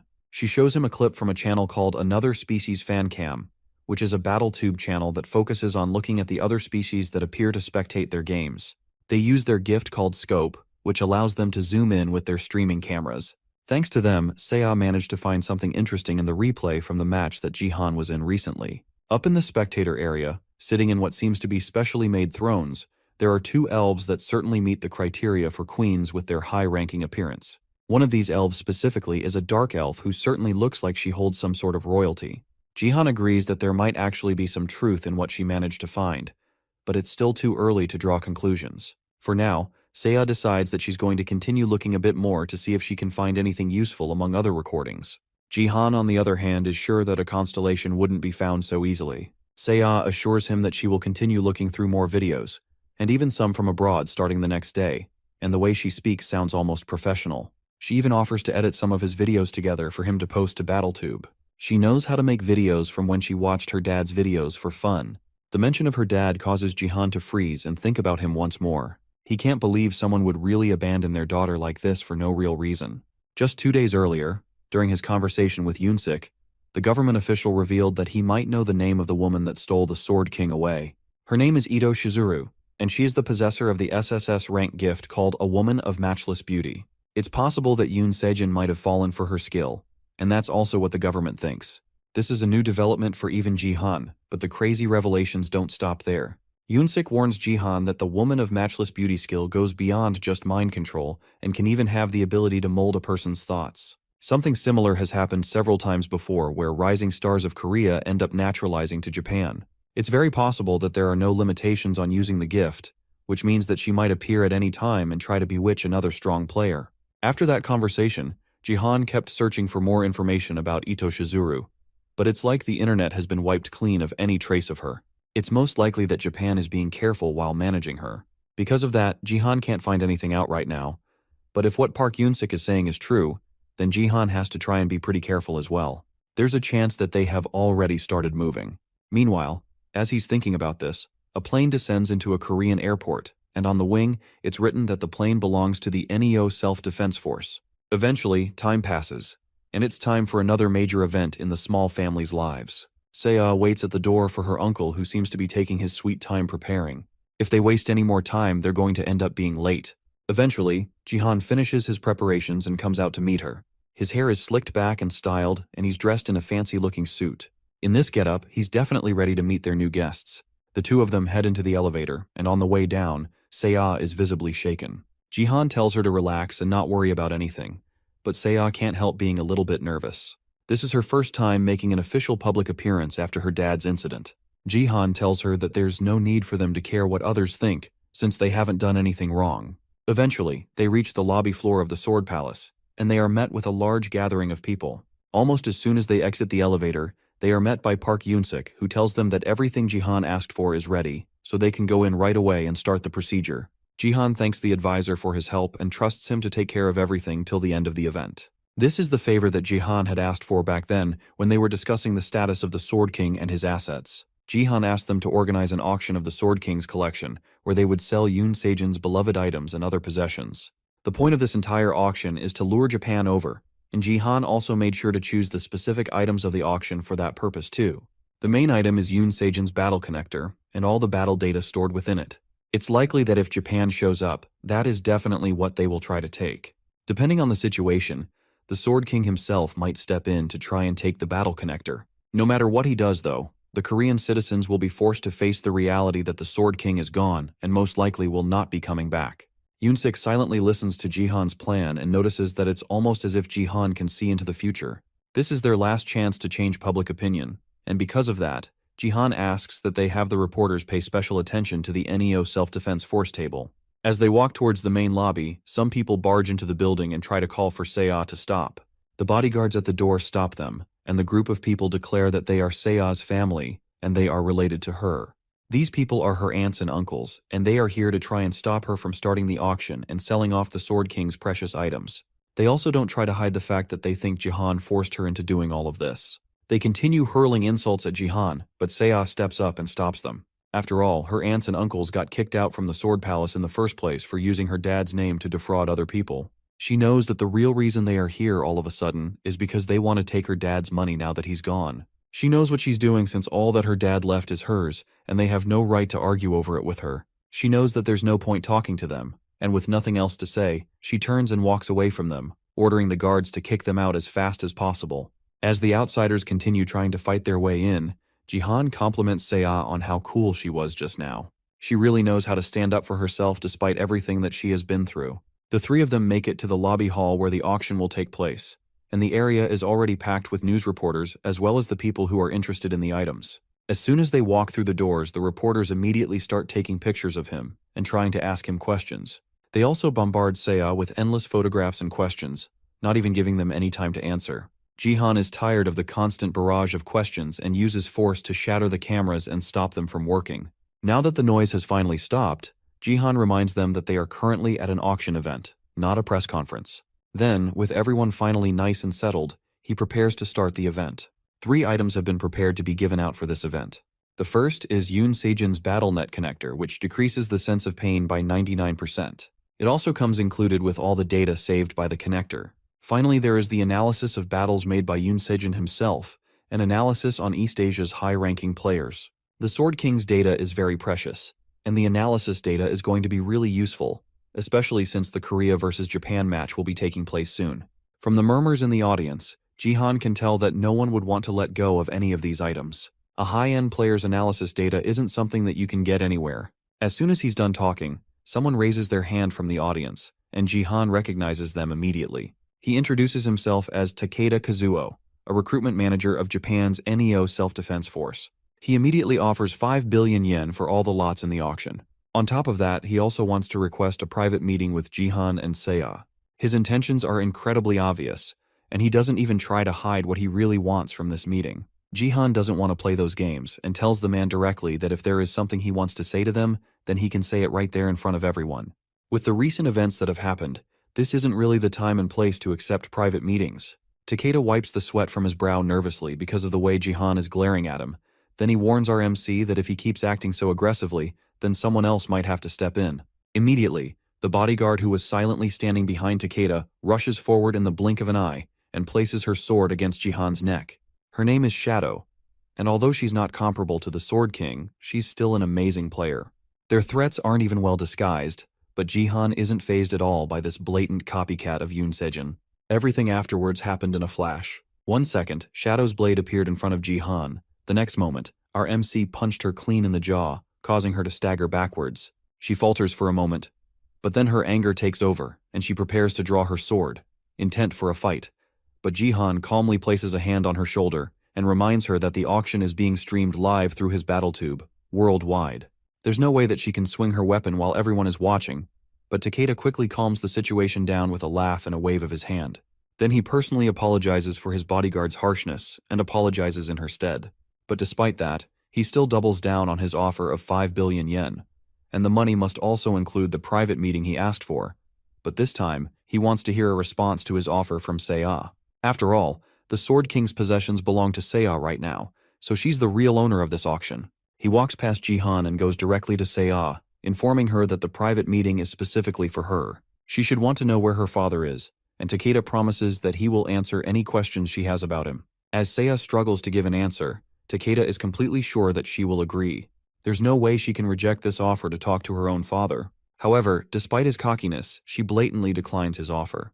The response gives Takeda such a shock that he loses some pixels. He can't believe that she would give up 5 billion yen just because of a private meeting.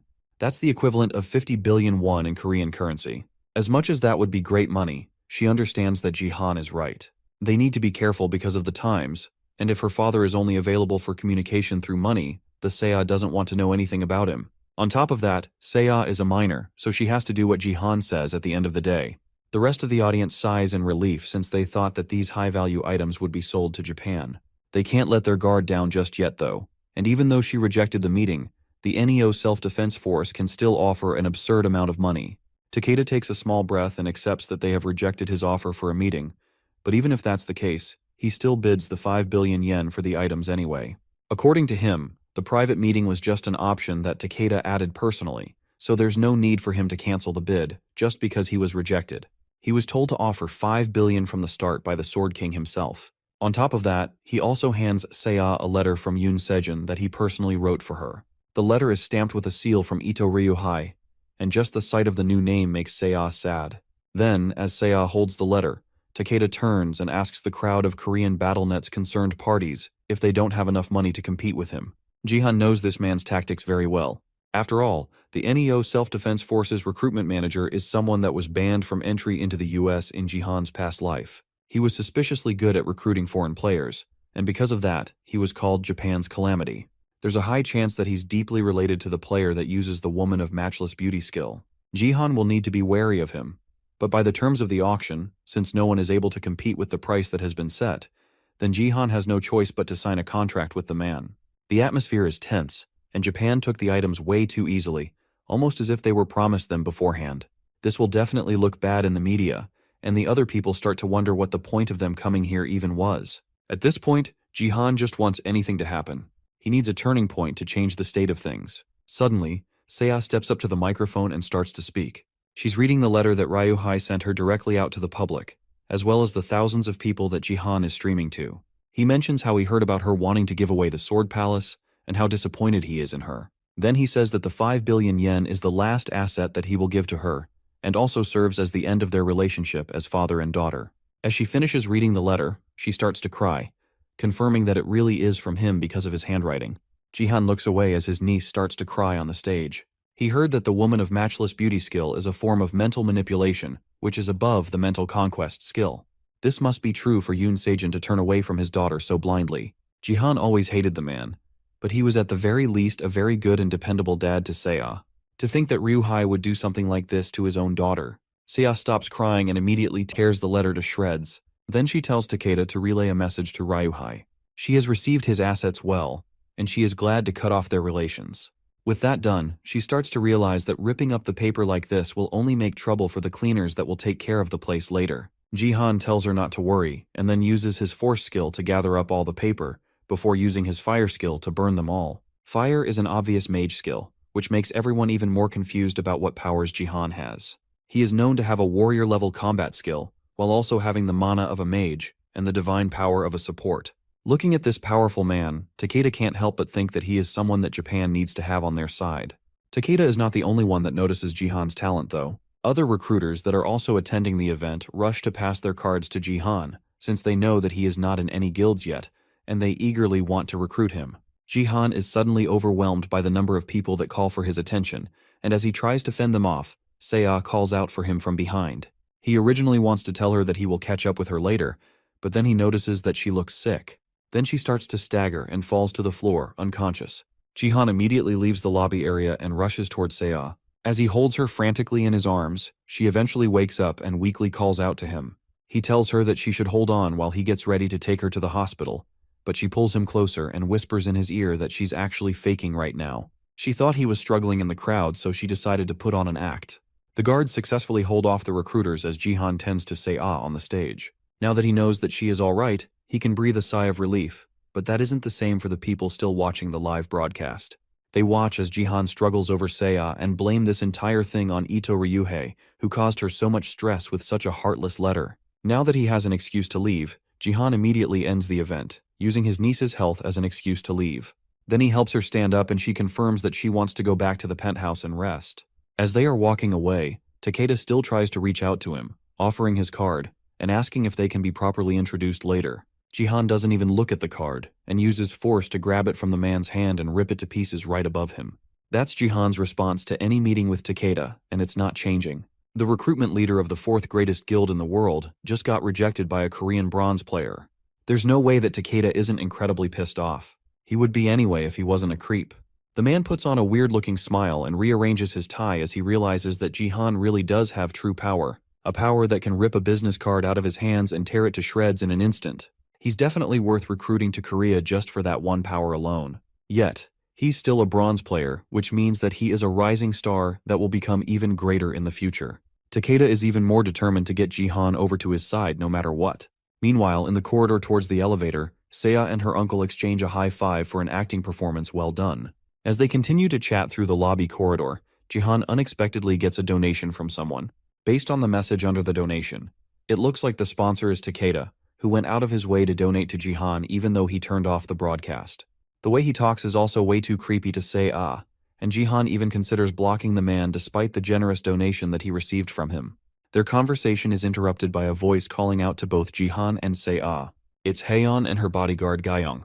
She introduces herself as the third department head of the Divergent Guild, and although she looks professionally happy to see him, Gyeong doesn't look as thrilled behind her.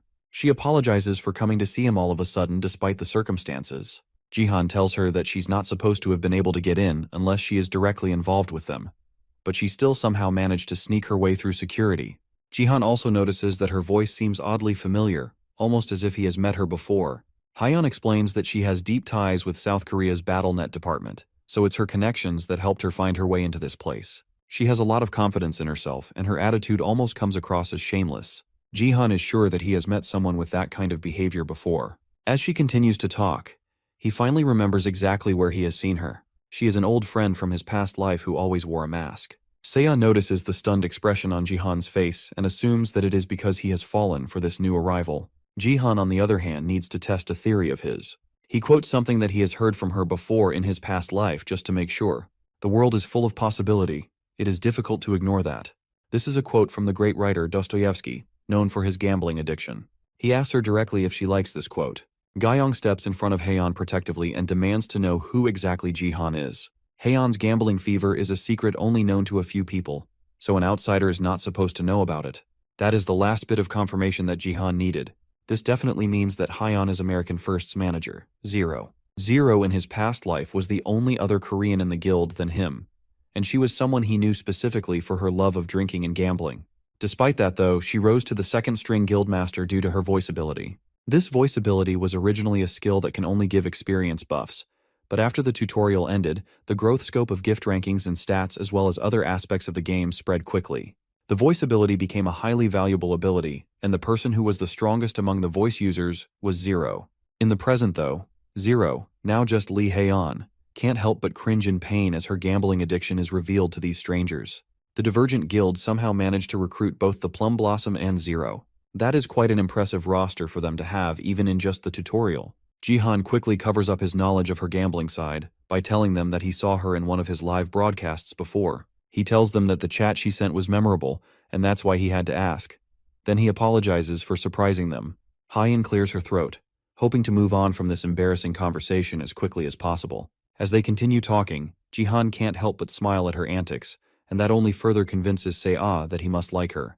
Then Hyeon uses the now comfortable atmosphere to approach Jihan more confidently.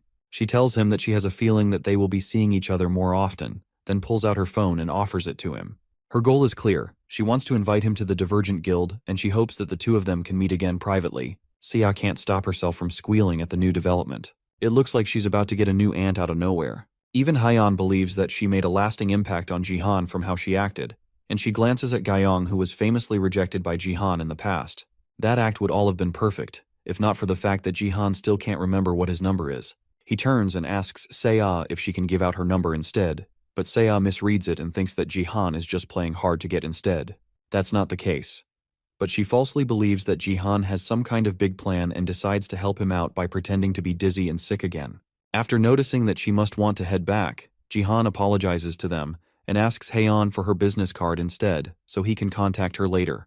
Then the uncle and niece continue their walk to the penthouse, with Se-ah falsely believing that her uncle has suddenly turned into a playboy. Gyeong and Hyeon start to make their way out of the building, and the bodyguard is visibly shaking after the exchange.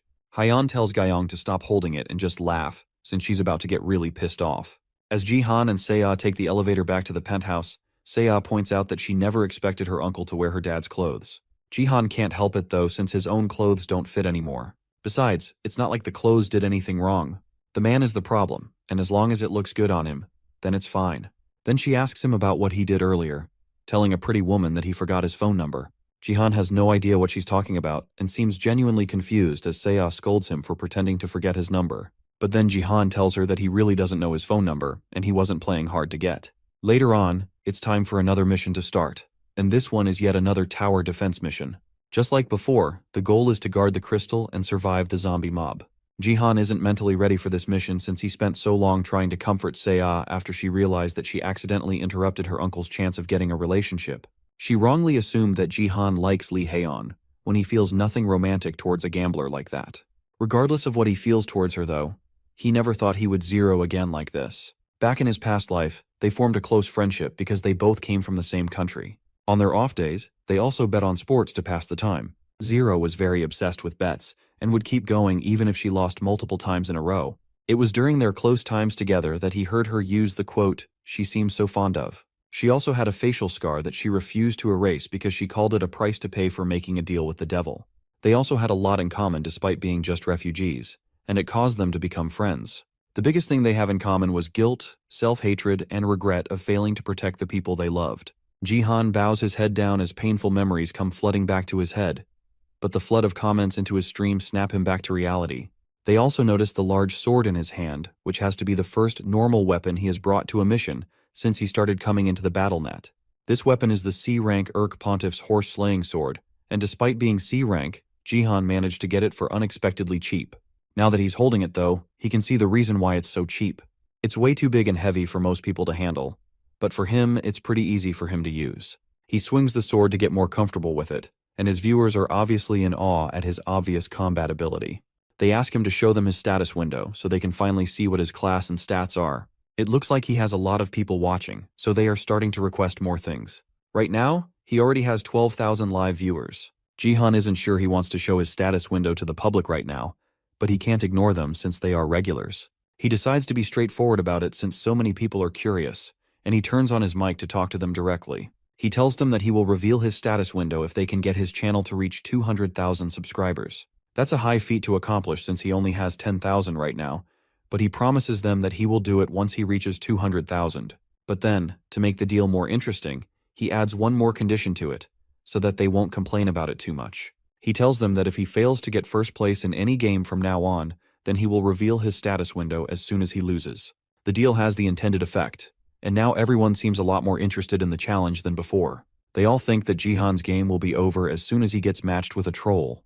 Right on cue, the remaining 3 players are summoned as well, As soon as Jihan sees them, he can't believe his terrible luck.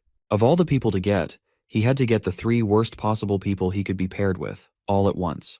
The first is the sparkly child that Jihan mercilessly destroyed not too long ago, and the second is the mage who Jihan treated like a stress relief toy in his first defense mission. The only person on this team that hasn't been murdered by Jihan, yet at least, is the professional footballer turned player, Diego Maciel, Argentina's top player before Jihan's regression. Right now, Diego isn't much to look at, and he looks really fragile while also having a messy beard. But on top of that, there's also something weird going on. Shiny is the warrior, and Kim Do-hyuk is the mage while Jihan is the support. That would mean that Diego is the archer. In Jihan's last life, Diego was a mage, so something weird must have happened. Kim Do-hyuk is not too happy about this matchup either. Thanks to Jihan taking him out last time, he lost his skill and his rewards from the last mission. Then suddenly someone named Sword King Family 898 registers a reward mission. The mission is to destroy the crystal and stop Seong Jihan from getting first place, and the reward, just like with Golden Light, is an absurd amount of money. The game begins, and Diego immediately goes on the offensive. He starts beating the zombies up with his soccer ball, actually impressively managing to knock each zombie off the tower with precise shots. Then he tells Jihan to give him more support buffs so he can get more power. Jihan hasn't had enough stats to use support skills before, so he never tried it. But now that his divine power has gotten higher, maybe he can try using it now. He gives a strength buff, and that also proves that he must be a support since he can give out buffs. But that only makes his viewers more confused about what his real class is. Then before he starts the fight, he asks Kim Do-hyuk if he's ready to play properly this time. Golden Light, who is still trying to be Jihan's #1 fanboy, is interested in whether Jihan and Kim Do-hyuk know each other. Right now though, the mage doesn't have a choice, and it's likely that if he acts difficult again, then Jihan is just going to throw him away again. The mage has no choice but to play nice, and with that, Jihan leaps off the tower to fight the zombies directly. Diego's first impression of Jihan is that he's crazy, and the mage definitely agrees with that analysis. He doesn't like Jihan at all, and he especially doesn't like the fact that Jihan seems to be treating him like some sort of underling. The mage has had enough. If Jihan is going to go around doing anything he wants, then he should also be able to go around and do anything he wants, right? Jihan falls straight into the pit of undead monsters, with a fireball already charged in his hand and waiting to blow. With his newly unlocked pool of mana, as well as his divine power that increased after they fused together to make force, a small horde of undead is nothing for our MC. He unleashes a rain of divine fire on the zombies waiting for him. Then as he lands, he turns with his comically large sword and slams straight into the ground, releasing a shockwave so large that it kills everything within a small radius. Even Diego can barely believe that a bronze support can be so powerful, while Goldie just marvels in awe at the man that once beat him to a pulp. Twice. This entire series of feats is being broadcast live, and some of the audience speculate that Jihan might have already killed 100 zombies with just that one attack. Next are the blood zombies, which are larger and much tougher than the regular cannon fodder that Jihan dealt with. They rush at him, but unexpectedly run into an invisible wall that they can't seem to pass through. That's because Jihan is testing out the true authentic value of the space control ability, Force. With it, he is able to generate an absolute territory, which is a fancy way of saying that he can limit the movements of anything that is unlucky enough to step into that territory. And in some cases, he can even control their movements. Most people don't know about this power, but Jihan is very familiar with it. In his past life, Baron, whose control over Force was a mess, always used Jihan as a training partner. The two of them would spar repeatedly, and because of that, Jihan often came face to face with Baron's Force and was able to completely understand its abilities. Right now, Jihan is an absolute being who can use mana and divine power simultaneously while also having access to Force and martial power. In terms of raw hacks alone, Jihan is head and shoulders above anyone in the Bronze League. In less than a minute after landing in the horde of zombies, Jihan has already taken out over 100 of them. Last time he had a defense mission, he couldn't clear the 1,000 kills quest, but this time, he's sure that he can definitely go for it. He just has to go a little bit faster, and he should be able to get it done. With each slash of his weapon, dozens of zombies fall at once with ease, and to everyone else watching, this scene is nothing but absurd. His viewers can understand now why he so confidently said that he will keep getting first place in every match going forward. Now the problem is getting him to 200,000 subscribers, so they can see his status window. The rest of them can only stand by and watch, and Jihan carries the team effortlessly. But one person in particular is suspiciously quiet. Do-hyuk grins menacingly, and the viewers realize that something is definitely wrong. They ask Golden Light to turn around and check on the mage, and Goldie immediately sees what's going on. Do-hyuk stands beside the crystal they are supposed to protect, with a fireball in his hand. His intentions are clear, and it looks like he's about to do something crazy. But just before he does it, he wants to take a moment to taunt Jihan, who's still fighting the zombies. Now that he feels like he's in the clear, he lets out all his anger and frustration that has been building for Jihan, hurling insults at the man, and then eventually insulting his niece, Seiya, as well. Even the zombies stop fighting and start shaking as they realize that this is a very bad idea. Jihan remains quiet as Do-hyuk continues to hurl insults and accusations about Seiya, going as far as implying that Jihan has done something terrible to Seiya to make her so obedient. The 55,000 GP reward that compelled Do-hyuk to do something so stupid is the result of the Sword King family who held a grudge against Seong Jihan. If the points are converted to real money, it would be the equivalent of about 55 million won, and that absurd number is enough fuel to give Kim Do-hyuk the courage to do what he's doing right now. Jihan can also see through the mage's actions, and his intuition tells him that there can only be two reasons why someone so cowardly would start acting up all of a sudden. Either someone is behind him, or someone is encouraging him to do this. He must be thinking that since Jihan is far away, that he can quickly destroy the crystal and run away without any consequences. Jihan truly doesn't care about any insults towards him, but mentioning Seiya is a line that he will make sure no one ever crosses again. The day he regressed and met Seiya again, he couldn't help but recall the terrible nightmare that became his reality. In order to hide a scar that was inflicted on her due to a terror incident by the Sword King family, she hid her face in bandages, and by the time he found her, her body was cold and lifeless. Back then, he couldn't do anything for her, and could only cry with her lifeless body in his arms. Now that he's back with the power to change the future, Jihan decided that he would never let that happen again, and that he would protect Seiya from anyone that tries to hurt her. From the flaming chi coming from his body, the viewers can tell that Jihan is pissed off, and even they can tell that mentioning his family is definitely crossing a line. However, that doesn't change the fact that he is still way too far away from the crystal to do anything to stop it. At least that's what they think. Today, he will make sure that everyone remembers what happens when you mess with Seiya. The moment he earned force, there was something that he realized while trying to unite the three Dantians. He realized that he can use nameless divine arts. His martial power isn't yet at level 30, so Jihan can only intimidate it, but right now, that's all he needs. The moment he gathered the three powers into one, he felt a sensation similar to when he USD nameless divine arts. All he has to do is feel the electricity starting from his feet, then channel it into the rest of his body, feeling himself become a thunderbolt. From there, he just has to push himself off the ground, and he can move with lightning-fast speed, using a technique called flashing sky thunder steps, which is a method to break the sky. The Sword King family realize that Jihan is moving, and they warn the mage to hurry up and destroy the crystal quickly. Before he can damage the crystal, the other teammates rush over to try and stop him. Do-hyuk pushes Goldie back with a fireball before he can get too close. Then the mage charges up an even more powerful fireball, but it's blocked by a football before it can make contact with the crystal. The mage asks what Diego thinks he's doing, but the star soccer player is always serious about any game he plays, and right now, he's stopping the mage from ruining the game. More than that, Do-hyuk also cursed out one of their team members, and even went as far as cursing his family. That's something that can't be ignored. Do-hyuk turns to start arguing with Diego, but it's too late for him to do anything else. Jihan has arrived, and he does not look happy at all with the fact that the mage seems to have a lot to say. With nothing else to do in this situation but talk, he decides to try and insult Jihan a little bit more, but our MC is tired of hearing his voice and uses force to shut his mouth. Originally, Jihan wanted to just blow up the guy's head as soon as he got back, but that would be way too easy.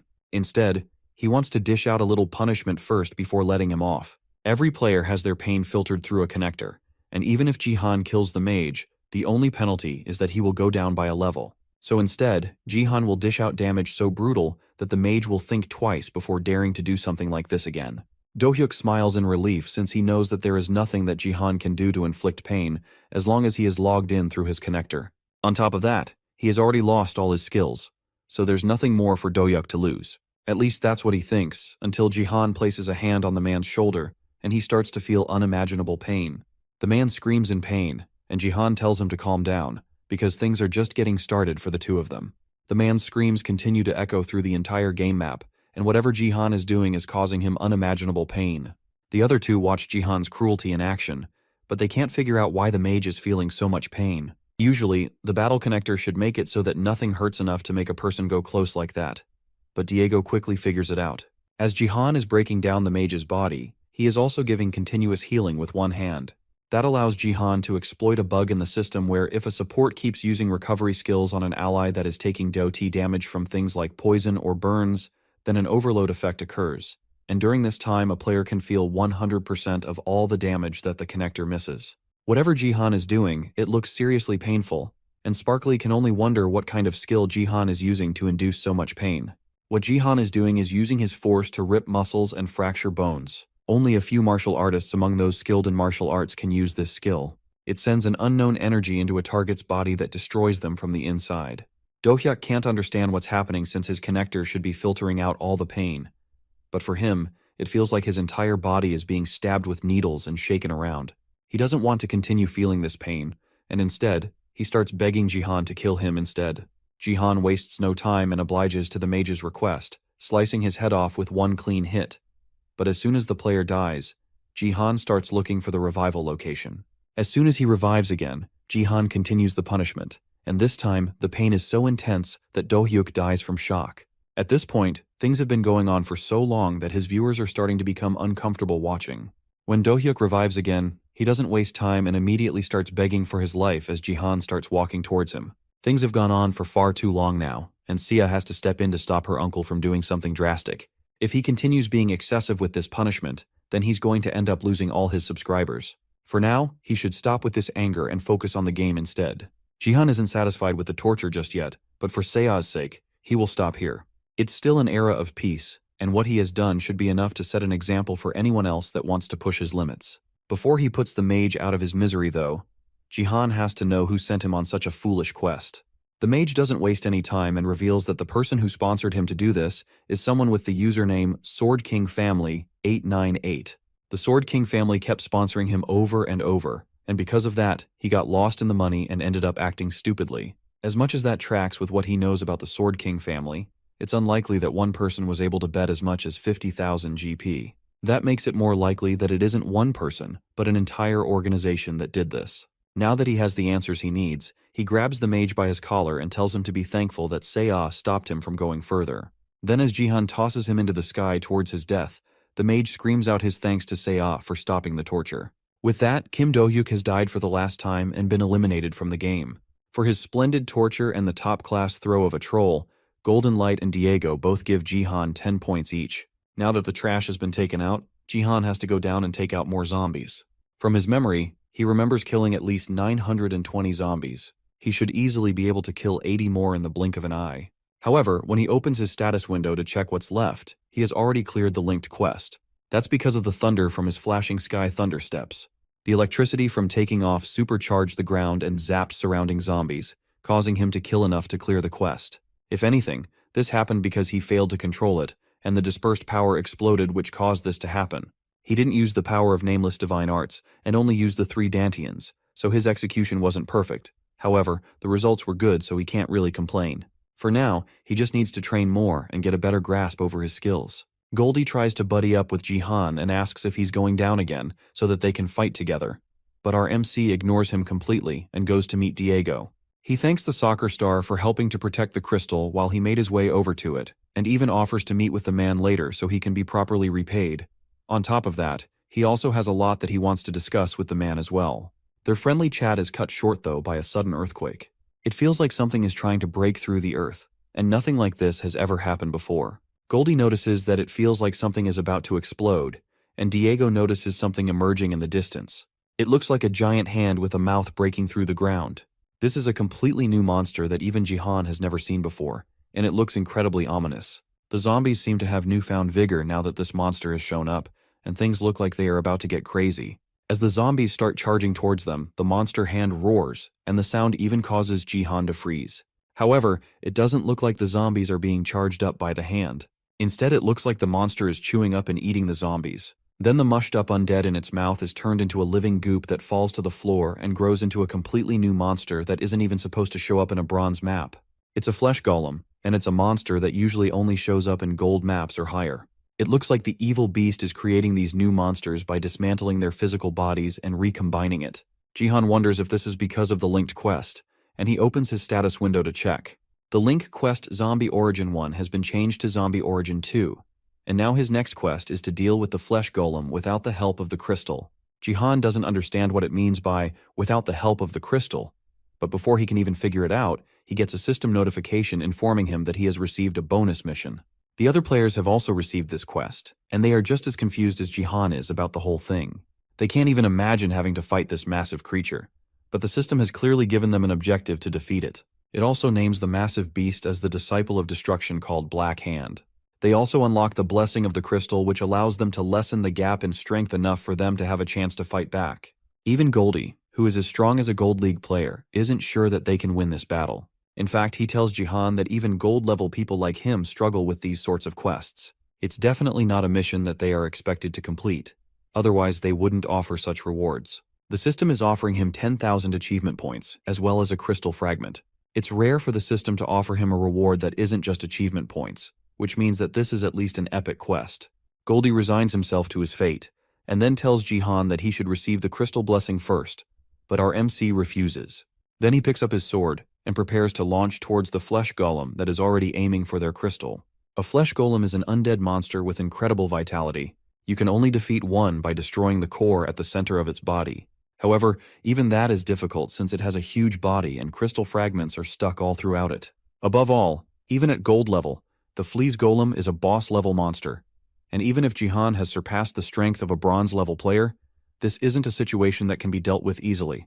He tells the other two to move aside. Then he jumps into the air using flashing sky thunder steps, leaving a footprint crackling with lightning behind him. As he makes his way towards the monster, he remembers the most basic and fundamental skill in Nameless Divine Arts, which is the 3 talents martial devotion. These martial arts, which were created based on heaven, earth, and humanity, have 3 meanings. Those fundamental meanings make up the Nameless Divine Arts, and with the understanding of those meanings, Jihan is able to activate a new ability called 3 Talents Marial Devotion, cleanly slicing through the flesh golem with a single strike. The impact is strong enough that he's able to completely break through the monster's sturdy flesh and destroy the core in one hit. The attack is so impressive that Diego drops his football in shock, and the system announces that Jihan has dealt with the flesh golem and cleared the bonus mission of the 4th tower. As soon as Jihan swung his sword, Golden Light felt a complicated emotion which is difficult to put into words. However, all the emotions he felt at once can easily be described as raw admiration. Goldie falls to his knees in exhaustion as Diego continues to watch in shock. He has never felt anything like this before. At first, Sparkly just wanted someone to turn into streaming content, but now he wants more than just something pathetic like that. He wants to record all of Jihan and watch him grow to reach the top as a player and as a streamer. But apart from Golden Light's strong decision to put his body and heart on the line for Jihan, this moment Al's marks the start of Seong Jihan and Diego's relationship. Platonic, of course. This isn't that kind of manga. Jihan managed to quickly and easily take out the flesh golem, but the other towers aren't having quite as grand of a time. With one hit, the flesh golem easily destroyed the 3rd tower, ending their bonus mission, and the other towers as well are facing a similar fate. Meanwhile, Jihan's group is ready and preparing to log out. Because they managed to clear the bonus mission, they will be awarded triple the experience and GP. The rewards are plentiful, but there is one more thing that Jihan needs to do now that he has the chance. He suggests that he and Diego see each other on the outside. Diego initially declines since getting the bonus is a good enough repayment for him, but Jihan has other plans in mind. He wants to give Diego more information about his skill. That shocks the soccer player, and Jihan gives him a hint to make him even more interested, telling him that he needs to become a mage. However, it will be boring if everything gets explained right now, so Jihan offers to meet him elsewhere so they can continue the conversation over a meal. If it were anyone else that told Diego this news, they wouldn't even be worth responding to. But since it's Seong Jihan who just showed unbelievable power, Diego couldn't help but feel interested in his words. Understanding the situation, Diego sends Jihan a private message, and the two of them plan to meet up later for a meal to discuss things. Goldie overhears their conversation and begs Jihan to invite him too. But Jihan isn't interested in the sparkly streamer at all, and more importantly, this meal is supposed to be for the sake of repaying Diego. Goldie continues to beg and even offers to become his editor, but Jihan isn't interested and logs out while the streamer is still begging for an opportunity. Back in his room in the Sword Palace, Jihan checks his rewards for completing the 2nd linked quest. He gets 10,000 achievement points and a crystal fragment, but things aren't over yet, and he will get the next linked quest called Traces of the Disciple once he reaches Silver League. It's a good thing that he obtained Force, but the crystal fragment is more disappointing than he expected it to be. It is a 1-use B-rank item that gives the player a divine blessing. It can also only be used in bronze or silver zones. A divine blessing is something that only the peak of support users like the Saintess can use. It's a high-level buff that raises all abilities by 50%, and it is considered a must in the upper levels. However, the fact that it's a one-use item that can only be used in the lower levels is incredibly disappointing. However, the other rewards more than make up for it. For one, he leveled up 3 times and obtained 6,000 GP because of his triple reward buff from clearing the bonus mission. Now he's level 13, and both his martial power and force are level 17. There are 12 levels left until the silver promotion game, so his levels are already unbelievable enough. Jihan wonders if there are other players who have advanced at this speed before. Meanwhile, the otherworldly divine item that he used in the tower defense mission starts to react. Since he completed the item's requirements, his divine power rises by 2, and it combines with force. However, even though he used up the weapon's power, and it is devolving from C rank to E rank, his stats aren't increasing. It seems like divine power and force are not directly proportional. Suddenly the sword starts to glow with a bright light. The power of the 3 Dantians that he used in the sword is leaking out, and it looks like it could not withstand his attack. It'll be way too dangerous to just let the power leak out, so Jihan has to absorb it all back into his body. The process fills his room with a bright and blinding light that even leaks outside. Meanwhile, in a building right beside the Sword Palace, relaxing in an unsuspecting room, the NEO Self-Defense Force recruiter who recently went by the name Sword King Family 898 can't help but feel depressed that his plans failed. He was the one that registered the mission on the mage to force Jihan to lose the competition. But despite his plans to see Jihan's status window, he still wasn't able to get what he wanted. He originally wanted to use the mage's resentment of Jihan, as well as the animosity of the Sword King family to his advantage, since things haven't settled down since the Sword King left. For now, he needs to stop messing the game up by pretending to be in the Sword King family. It would have been great if things had succeeded in one go, but it looks like he chose a pathetic player to do his dirty work for him. Things would have worked out if the mage had just broken the crystal immediately, instead of taking a moment to fool around needlessly.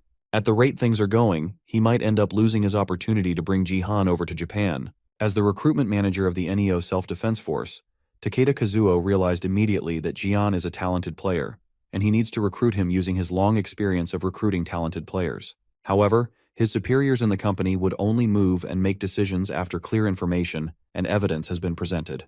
They asked for evidence that Takeda's intuition about the bronze player is spot on, and he's going to need to do something to back up his position. In order to do that, Takeda needed to see Jihan's status window, which would give undeniable proof that Jihan is a strong player worthy of Japan's interest. But things have gone on too long, and Takeda is running out of time. He needs to up the ante and bring out the big guns in order to make sure that he can obtain Seong Jihan's status window. Once that happens, he will receive permission from the company to use the same special method that they used to acquire the Sword King.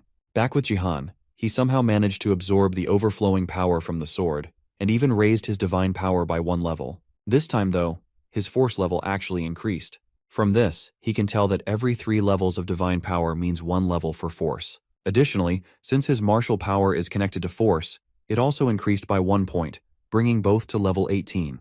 It's a shame that the weapon is lost, but the benefits from its destruction managed to make up for it. But the system isn't done yet, and it tells him that since the value of force has exceeded 17, he can only absorb divine power from A-rank divine items or higher. That's a huge handicap since A-rank divine items are incredibly hard to come by. Seiya burst into the room to happily tell her uncle that she just got a 50 billion won deposit. Her joy is cut short, though, when she sees the state of the room and Jihan. He tries to play it off, but the blood fountain on his forehead begs to differ. Seiya ignores his attempts to placate her and drags him into the washroom so she can apply medicine to his wounds. Jihan just follows along with her as she continues to scold him with a smile on his face. Later on, after he gets his wounds bandaged up, the two of them head out to a restaurant to eat with the money they have received. After spending a decade in the US, he really missed eating some pork belly in a familiar Korean atmosphere. It's the first time he has been able to eat a proper meal since regressing. It's not back to eating out once in a while, but Jihan just wants to return to the food he's familiar with. Seiya insists that she's paying, so he should ask for something better and more expensive. Jihan just waves his hand and tells her that they are going to eat all their meals together anyway, so they can have fancier food some other time. But Seiya tells him that they won't be eating together for much longer. She has decided to go back to school, and although she may not look like it, she's still the student council president. So it's weird for her to have such a long absence from school. The teacher already told her that she can rest for another week, but it's almost the day to get the blessing from the gift room, so she can't rest for too long. The gift room is something that everyone gets to experience on their 18th birthday. Sea's birthday is August 22nd, and even in these hellish times, Sea still waited for that day eagerly. Sea, who had wanted to be blessed in the Academy's gift room, had hoped that she would get a good gift that would make the situation better. That hope fell apart when Sea received an F-rank gift. That was the moment where the strong Sea finally fell apart. He can't tell her that she's going to receive an F-rank gift though, so for now, he should just try to lower her expectations. She's going to start school the next day since it's a Monday, so she can get a fresh start. Jihan offers to be her personal driver to and from school, and although she tries to argue, Jihan has already made his decision about it. She frowns and turns away from him. But even though she tries to make it look like she's upset, she can't hide the joy in her face at his decision. The next day, early in the morning, the two head down to the Sword Palace parking lot, only to find that all the cars are gone. The Sword King had an assortment of sports cars and supercars, but now the place is completely empty. It looks like their relatives sold them all without their knowledge. Sea decides to just take the bus, but Jihan notices a car has been left behind. The only car left is Sea's mother's car, and it looks like they couldn't earn much from it, so they left it behind. Luckily for them, the door is open, and the keys are inside.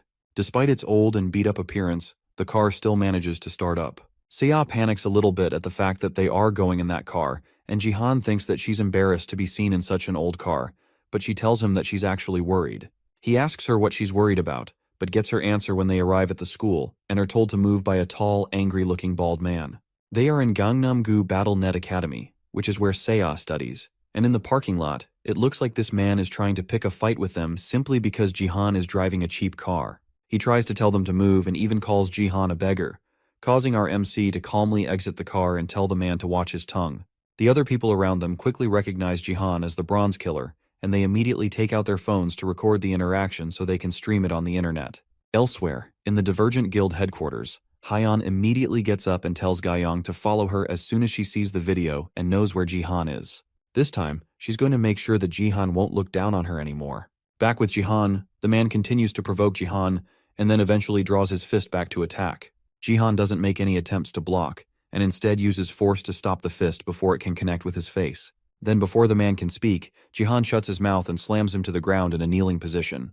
As Jihan calmly scolds the man for his bullheadedness, Sea comes around the side of the car and warns her uncle that people are watching them. Then, from the car that the man drove earlier, a young girl around Sea's age sticks her head out of the window and calls out to Sea. Her name is Kim Hee-soo, and she's the vice president at Battle.net Academy. It looks like this person is Sea's friend, and she hops out of the car to greet Sea. As she steps out of the car, she asks her driver why he's on the ground, and he lies that it's because it's slippery. Hee-soo ignores her driver's attempt to apologize and asks Sea where all the supercars from before went. She admits that her dad sold all the cars, and Hee-soo gets even more worried and tells Sea that she should have contacted her in that situation. Then she promises to give Sea a ride to school from now on. The action and offer are both so sudden, and Sea can't hide her shock at the sudden offer, but Hee-soo continues to insist and even offers to tell her father about it. Jihan watches the interaction, but something doesn't feel right. He doesn't remember anyone being so close to Sea in his past life. Later on, Hyeon and Gayoung make it to the Battle.net Academy, not even up to 10 minutes after the video that showed Jihan went up, but he's nowhere to be found. A worker confirms that Jihan got in his car and left earlier, and that causes Hyeon to worry even more. She's worried that foreign scouts might come for him too, and she wants to snatch him up before they do. Gayoung stops Hyeon from biting her nails and tells her to calm down, and the other woman is forced to accept the situation and think up a new plan. She failed to find him this time, but from now on, she will chase him live until she finds him. As she walks away, she watches the ongoing match that Jihan is in right now. As for the match itself, the results are already pretty obvious. Jihan has an overwhelming lead against the rest of the players, and he's beating them all down almost too easily. With his nameless divine arts, as well as his martial arts skill, he's able to very easily take down all his opponents. He's practicing how to focus his senses and adjust quickly to situations, and it looks like it's working out in his favor. He cracks his knuckles and shifts his attention to his next targets, and they are people who have already been beaten up by Jihan before. Seong Jihan is already known as the man who defeated a flesh golem with a single strike. For any Bronze League players matching up with him, it's essentially the same as a natural disaster that is impossible to prepare for. The game ends, and once again, Jihan has come in first place. He has also come in first place 5 times in a row, and the system rewards him with a 200% increase in his experience and GP gain. He also reaches level 15, which unlocks the dungeon map as his next area. The dungeon is a game type that opens from level 15, and unlike the rest of the game where you just need to fight, dungeons have different traps, mazes, and puzzles that need to be cleared to proceed. However, unlike the other game modes, this one is co-op, and there is a limit to how far one person can go alone. Even on Battle.net, they recommend that cooperating with party members is a necessary part of playing in dungeon mode. However, there are too many guys after him, and if he ends up being partied with people who want to screw him over, then there's nothing he can do about it. He briefly considers joining a guild, but changes his mind not long after. He doesn't want to be there for long, and the guild will be annoying when he eventually asks to leave. Besides, he will reach silver soon, and once he reaches silver, then he will create his own guild. Later that day, it's time for dinner, and Jihan calls for Seiya to go and set the dining table. The food is all set, and the two of them sit down to eat. Seiya is surprised that Jihan can cook so well, but Jihan honestly just threw together the ingredients they had to make a basic meal. She freaks out over how good the food is, and Jihan tells her that he will cook properly for her next time. He used to cook himself a meal every day when he was in America, so he's already well accustomed to being in the kitchen. As they eat, Jihan asks Seiya if she's going to be getting a ride from her friend often from now on. Seiya tells him that she doesn't want to ride in her car because during the entire trip, Hisu overreacted and made her very uncomfortable. She kept on showing uncomfortable levels of concern and asking personal questions, and eventually, it became too much for Seiya to handle. Jihan immediately understands and realizes that being with the girl must suck. There's another reason though, and it's because her mom's car is much more comfortable and filled with warmth. Jihan also agrees with that. The next day, Jihan takes her to school, and this time there are a lot of scouts and reporters waiting for them. After their flashy outburst the previous day, it's no wonder that so many people are interested in seeing him. At this point, they are practically his stalkers. Thankfully, the school's security is doing a good job of keeping them back and out of the school's premises. As they drive into the parking lot, they see two familiar faces waiting for them. It's Hayan and Gaiyong, and the two of them were clearly waiting for him beforehand. She's even more upset because she gave him her business card, but he never contacted her. The truth is that he just completely forgot about her though. This time though, she has made sure that he has no way to escape. She takes him to the school's garden rooftop where they can have a nice private meeting. At least it would be private if not for the other scouts camping outside, hoping that they would get a chance to talk to Jihan. Jihan notices that Hayan is more comfortable than usual, and that's because she graduated from this school, but she's more upset about his behavior. He apologizes for forgetting her, but she tells him that it's fine, since it's a refreshing change of pace. Jihan is the first person that has made her run around and give chase, so she prepared treatment befitting that. She offers him a platinum-grade contract on the spot, which gives incredible benefits to whoever signs it. It's such a big deal that the other recruiters prepare to start heading home. Even Jihan is shocked by how much she seemed to prepare just for him. Then she decides to directly tell him that the contract was only possible because it's her. Then she leans in close to him and directly tells him that these are her feelings for him. Her approach is so direct and effective that it makes the rest of the recruiters who were still hanging on to a shred of hope turn around and walk away. Even Jihan has to admit that he's impressed by how far ahead she seems to think this up. As she stares him down and tries to figure out what he's thinking, her being so close to him allows him to catch a scent of her perfume. He can immediately tell that it's the same perfume that Zero used back when they were close friends. Now he's certain that Lee Haeon is in fact the Zero that he knew. But now, the next question is if another quirk of hers is the same as he remembers. Haeon, tired of standing up and staring at him, finally plops back onto her seat with a huff. At this point, she's frustrated by the fact that she can't seem to get a reaction out of him. And on top of that, she hasn't even gotten his number, and it looks like she's the only one that has been giving him things. Now she's determined to get his phone number, no matter the cost. She tells him that after he checks the contract, she will have to put her seal on it, so she's going to need his contact information. Her approach is too direct though, and Jihan immediately realizes that she just wants his phone number. He doesn't turn her down this time though, and instead suggests that they make a bet. He tells her about the fact that he just hit level 15, and as they know, the first game after hitting the milestone will always be a dungeon.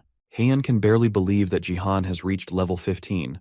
It's been less than a month since he started actively participating in the Battle.net, and he has already grown so much. But more importantly, even in a situation like this, he's trying to make a bet with her. It makes no sense. She doesn't turn it down, and instead asks what his betting conditions are. It's straightforward, really. He wants to enter the Battle.net right now, and if he misses first place, then he will form a contract with the Divergent Guild, and of course, he'll give her his number as well. That sounds risky since it's well known that a lot of people are targeting him. If he hops into his first dungeon game by himself without a party or guild, then he will end up having to play with random people. The offer is almost too good to be true for Haeon, and it's pretty scary that he can just pull something like this out of nowhere. She doesn't refuse and asks him what he wants from her if she loses the bet. His request is simple.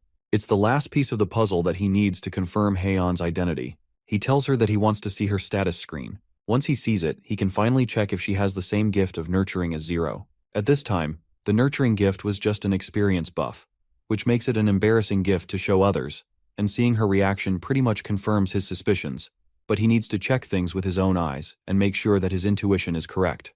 Just like he expected, she agrees to the bet reluctantly, and warns him not to end up regretting it later on. Since he plans to enter the BattleNet immediately, she asks if he wants to move locations, but he doesn't need that. He enters the BattleNet immediately and starts a BattleTube live broadcast as well, so they can watch him. Just as expected, he spawns in a dungeon called the Conqueror's Tomb. The Conqueror's Tomb is a high-level difficulty dungeon where the legendary Conqueror sleeps. Various monsters appear in this dungeon, but it lacks the complex puzzle features such as traps or mazes. However, there is a reason that the difficulty of this dungeon is so high. The only way to clear it is to ensure that all members of the party survive till the end, which means that getting lucky with teammates is very important. Jihan enters the dungeon, and his temporary teammates also get summoned right beside him. From what he can see, these teammates don't look bad at all, and they immediately recognize him. From the looks of it, they are all in the same guild, and their equipment is pretty good too. They greet him with a lot of respect, and look genuinely happy to be working with him. One of the commenters recognizes the players as members of the Black Eagle Guild. They are usually known to be considerate people, so it's likely that they will get first place. The team also has a laid-back air to them now that they have someone as powerful as Jihan on their team. They initially tell him that they will take the lead, and he can follow behind them, but Jihan refuses, and decides to take the lead himself. They try to argue for a bit, but it's obvious that Jihan is dependable, so they eagerly follow behind him. Jihan is just glad they aren't trolls this time, and he was worried because of the clear conditions of this dungeon. Now he just has to focus on making sure that they all get to the end of the dungeon. They step into the first level, and the monsters already start to spawn. The ground seems to grow as the sand on the floor slowly morphs into monsters known as the Tomb's Guards. The rest of his team enters battle mode and asks how they should get into formation, but Jihan just needs them to stay behind him. He calmly walks into the room filled with sand guards, and as soon as he enters, they try to take a swing at him, but he's able to easily dodge the attacks with no problem. Then he returns the attack with a simple punch, taking down one of the guards with one hit. He continues the onslaught, punching through the guards without any problems, and taking them all out easily before they are even able to attack him. In a matter of seconds, the room is clear, and he reminds his stunned teammates that they need to keep up with him. In the Conqueror's Tomb, there are a total of 10 pathways, and each team is assigned to one pathway. All pathways lead to the underground level 7, which has the final stage. Jihan's team was assigned to the 8th path, and they are currently in an overwhelming lead. They're already down to level 3, and all his teammates have had to do the entire time is quietly follow behind Jihan. They have heard of how strong Jihan is, but seeing him in real life is really humbling. He's crushing the sturdy heads of the soldiers like they are made of sand, and easily clearing a way for them. This entire time he hasn't even used a weapon yet, and yet he's showing strength far above a normal Bronze League. As he continues pushing through the levels, he receives a donation from a familiar and annoying username. It's Takeda, and he begs Jihan to check his mail for a big fat donation. The strange way the man talks makes even the commenters uncomfortable, and his intentions are really clear. He wants to recruit Jihan to Japan, no matter the costs. The commenters beg Jihan not to leave Korea since they can't lose him too after just losing the Sword King. Luckily, he has no intentions of leaving Korea, and even bans Takeda from his stream for making such lousy attempts to recruit him. Now, they are even done with level 3, when the rest of the teams are probably still struggling to clear level 1. One of the players checks the strength of a guard with his sword, and it has a durability as hard as metal. Yet Jihan is easily destroying them with just his fists. As the warrior checks the statue's durability though, he receives a strange message that causes him to pause for a moment. The others continue their trek down the towers, and the mage in the group apologizes for making Jihan do everything for them. He doesn't mind, and at this point, he's just happy that they aren't trolling like the rest of the people he has played with. They make it down to level 4, and this one looks like a straight path. As Jihan checks the area, another one of the players receives a message as well, and they pause to stare at it in disbelief. Jihan can tell from the holes in the walls and the ground that they are all just traps set for them. Usually the Conqueror's Tomb has almost no traps, but it looks like that is because they are all concentrated here. Jihan doesn't mind the traps and asks them if it's alright for them to speed up a bit. Once again, he starts to take the lead, and tells them to watch his back as he makes his way through the dungeon. As he walks on ahead, the archer and the warrior both pull out their weapons discreetly. They wait for him to start moving and plan to kill themselves at the nearest opportunity. The message they received was yet another attempt from the Sword King family to disrupt Jihan's game by telling his teammates to kill themselves without being noticed, which automatically sabotages Jihan's game. The guild members of the Black Eagle Guild all received the same quest from the very same Takeda, who was just banned from watching Jihan's stream.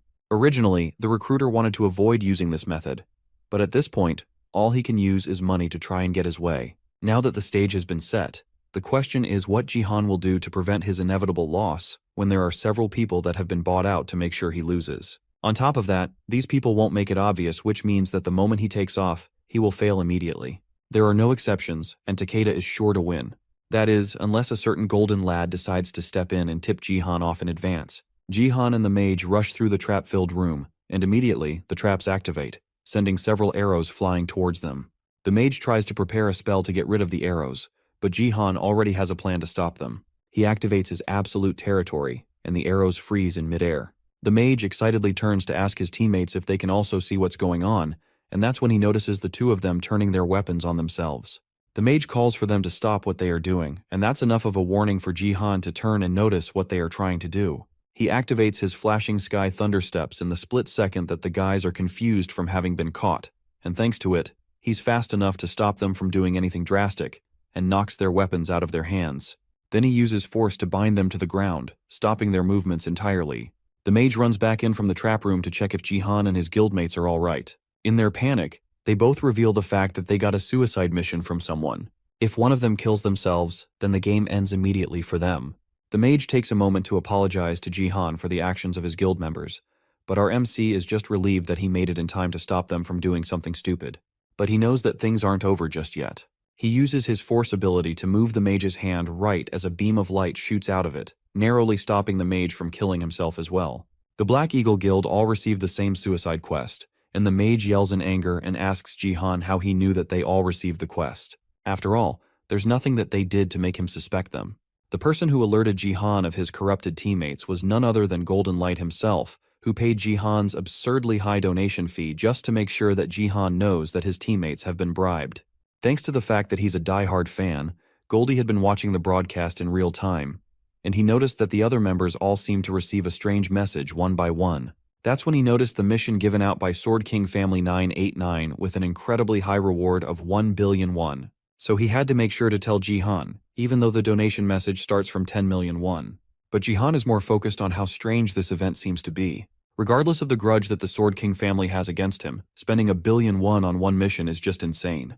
Even if their life is on the line, it's definitely not worth that much. The conclusion is that whoever sent this mission is at least a named guild rank, or someone with the Sword King's special influence.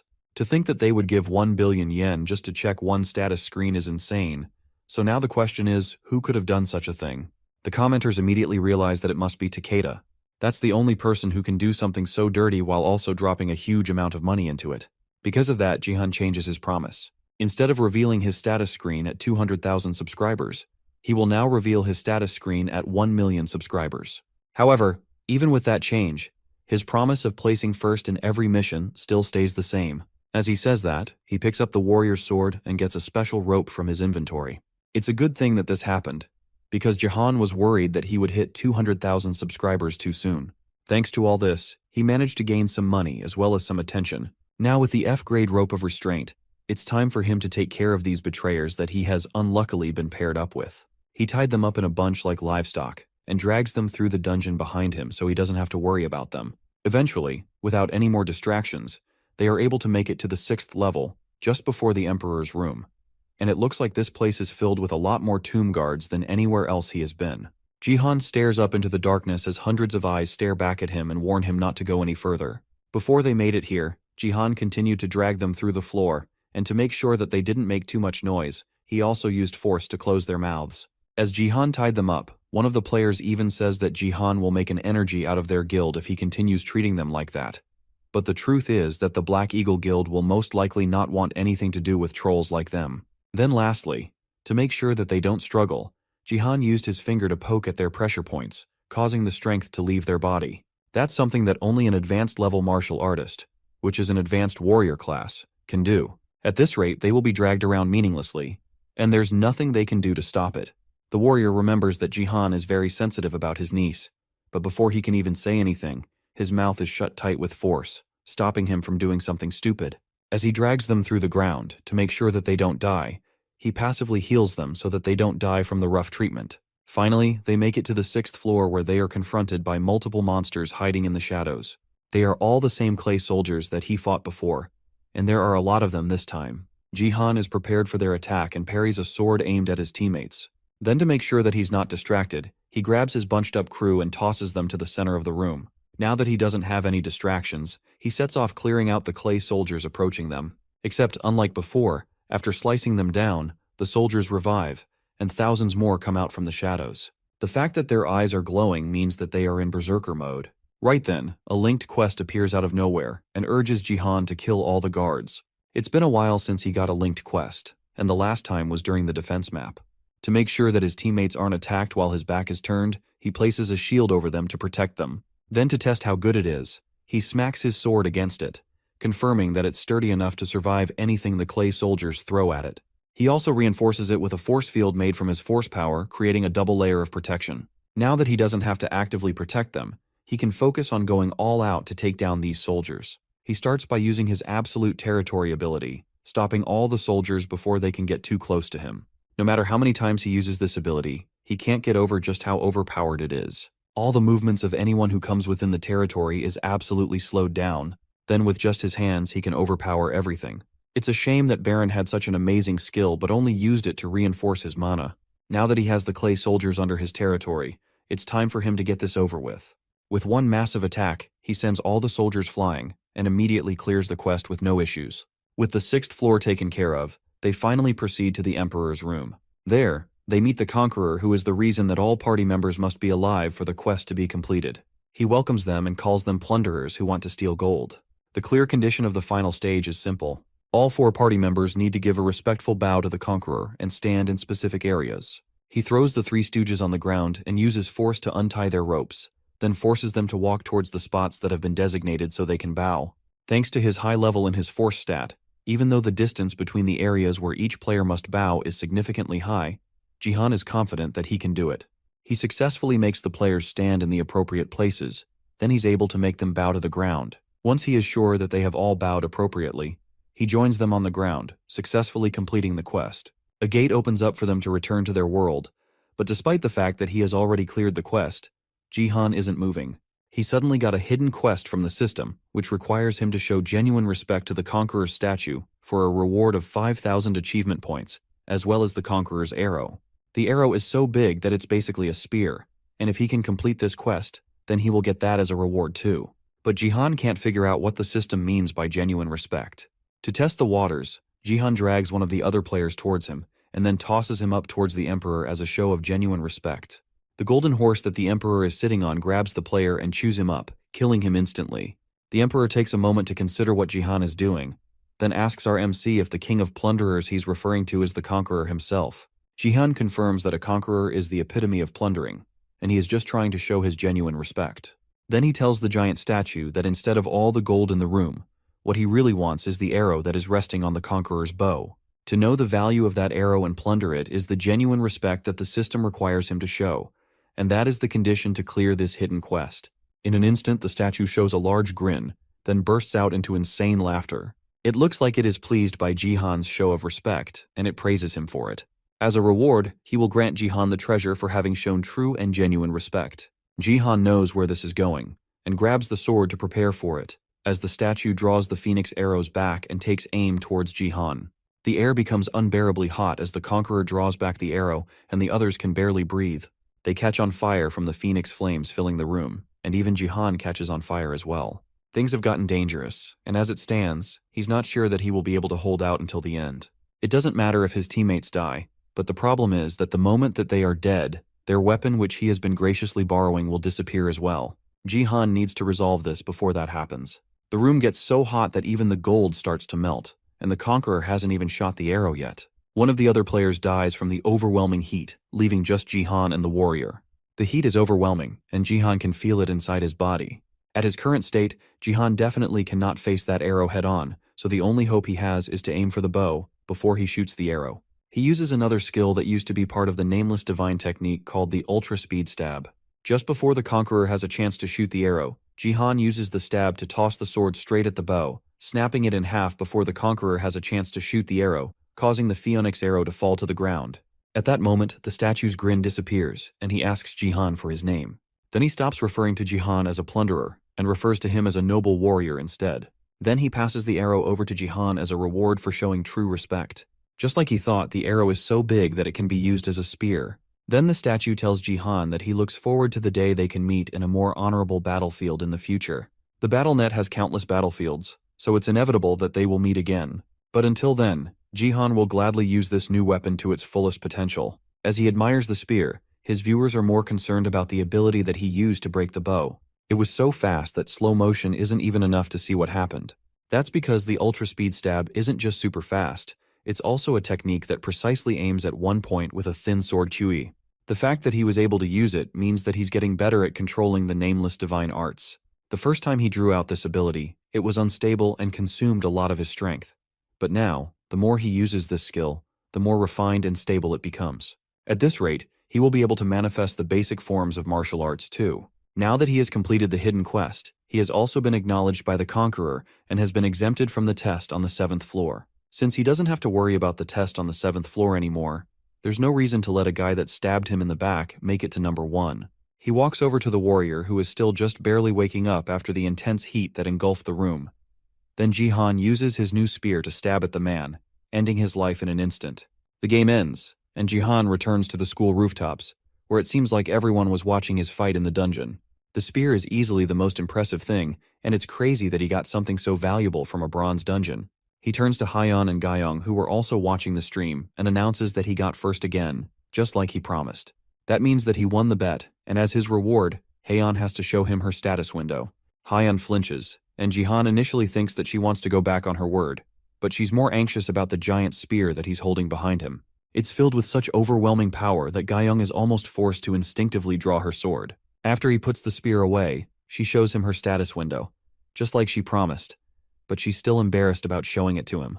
Seeing it himself confirms exactly what he thought. She has the fostering gift which allows her to foster other players. Gyeong watches on worriedly from the side as Haeyeon seems to die from embarrassment. She hates talking about her gift, and she was so upset that she spent so much money for such a garbage gift. She was so upset, she started wondering why she even went to the academy in the first place, and she ended up talking badly about the academy at any chance she got. But now she has to reveal her fostering ability at the very same academy of all places. Jihan, on the other hand, isn't saying anything, and Hyeyeon looks up at him, only to catch him smiling at her. She thinks that he's laughing at her, but he clarifies that he's happy instead. Then he pulls out his phone and asks for her phone number. Haeyeon reminds him that she lost the bet, but he tells her that he just wants her number. Then she tells him that her number is on the business card that she gave him, but then he tells her that he lost it. That's basically telling her that he has no interest in her, but now all of a sudden, he's asking for her number. Haeyeon can't get rid of the feeling that he's playing around with her, and her ego can't take it, but she ends up giving him her number regardless, even saving her name in his phone with a heart. Then she turns around and walks away, smugly turning around to see how he would react to the way she saved her name.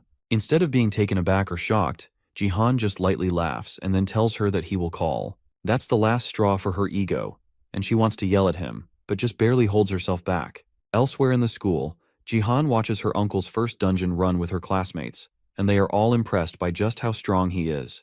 Hisu, though, doesn't seem as happy as the others do about Jihan's accomplishment. In fact, she almost looks angry, but she's broken out of her spell by one of her classmates calling her name.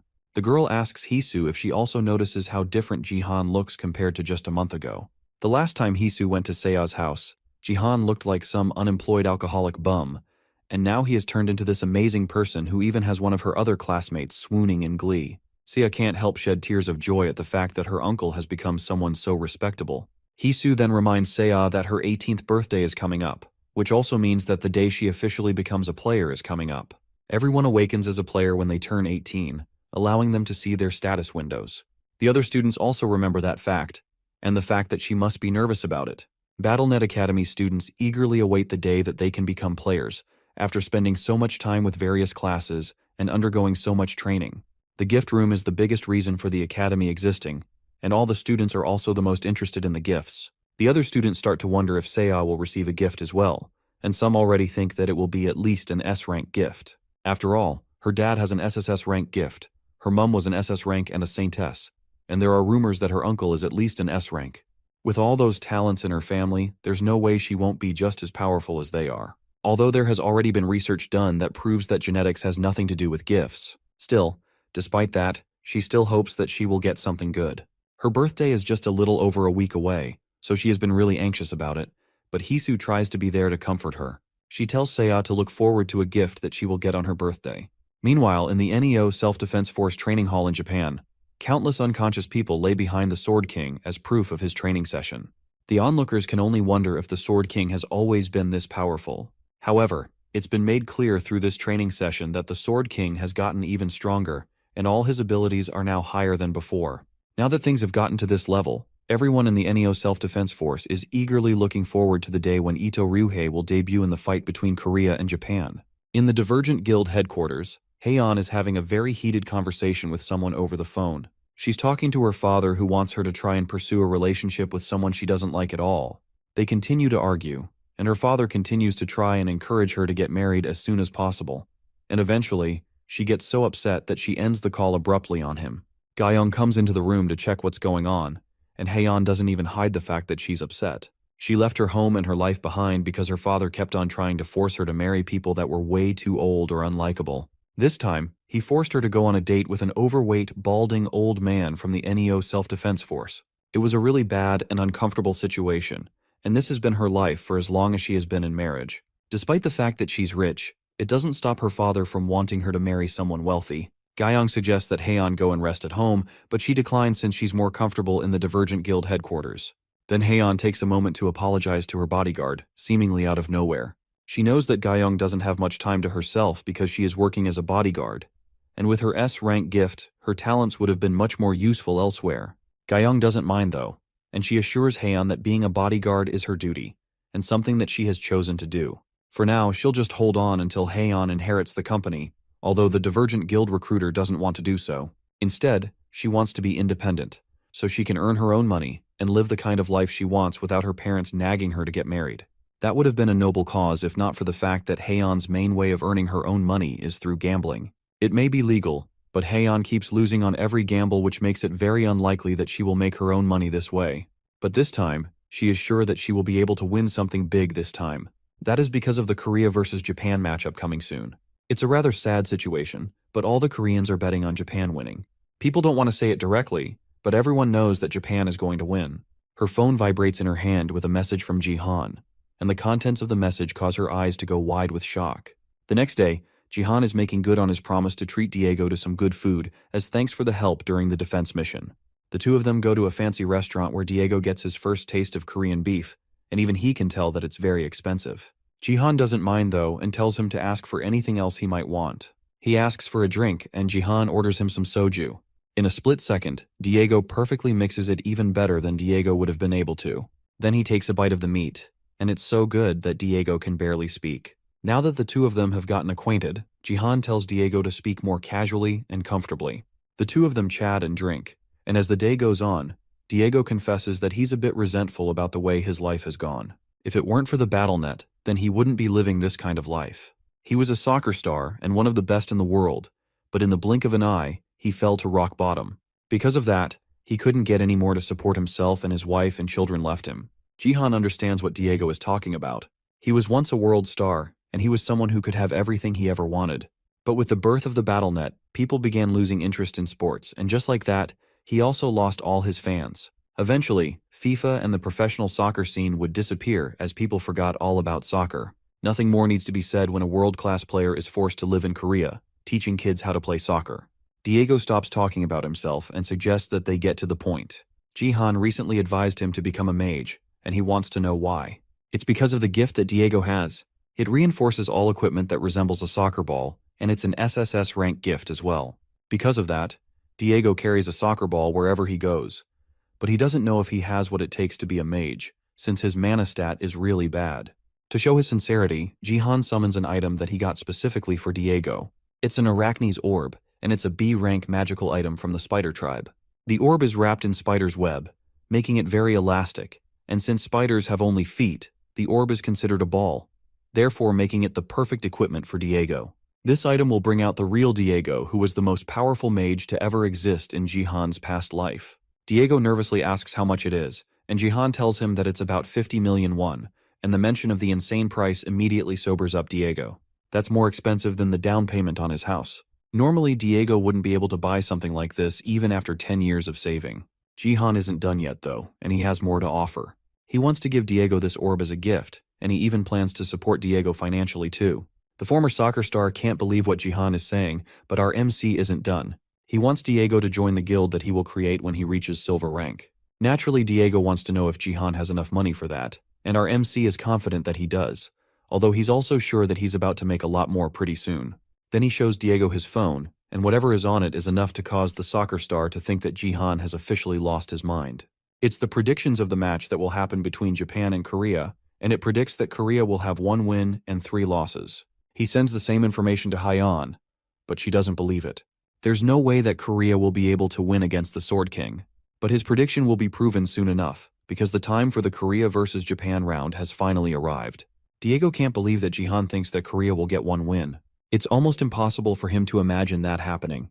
He's not looking down on the Korean team, but the Sword King is a whole other level. He's someone so powerful that he can take on an entire team on his own. Jihan understands why that would be hard to believe, but it's easier if he shows it than if he explains it. Then Jihan picks up a remote and turns on a TV beside their table, showing the match happening live. The international competition is set to begin, and the conditions to win is that one team must defeat all the players on the opponent team. There will be 5 rounds, and the first team to get to 3 wins is the winner of the battle. Ryuhei immediately starts the charge and tells his teammates to follow his lead, but the rest of them are hesitant.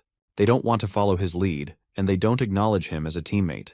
It's not just because he's Korean, but also because they have had another member who has been their longtime teammate. That person had to be removed for the Sword King to participate in this competition. Because of that, they don't want to follow along with Ryuhei's plans. As they are arguing, one of the Korean players starts it off with a powerful attack aimed directly at Ryuhei. The attack lands perfectly, surprising everyone on the Japanese team as well as even the Korean team.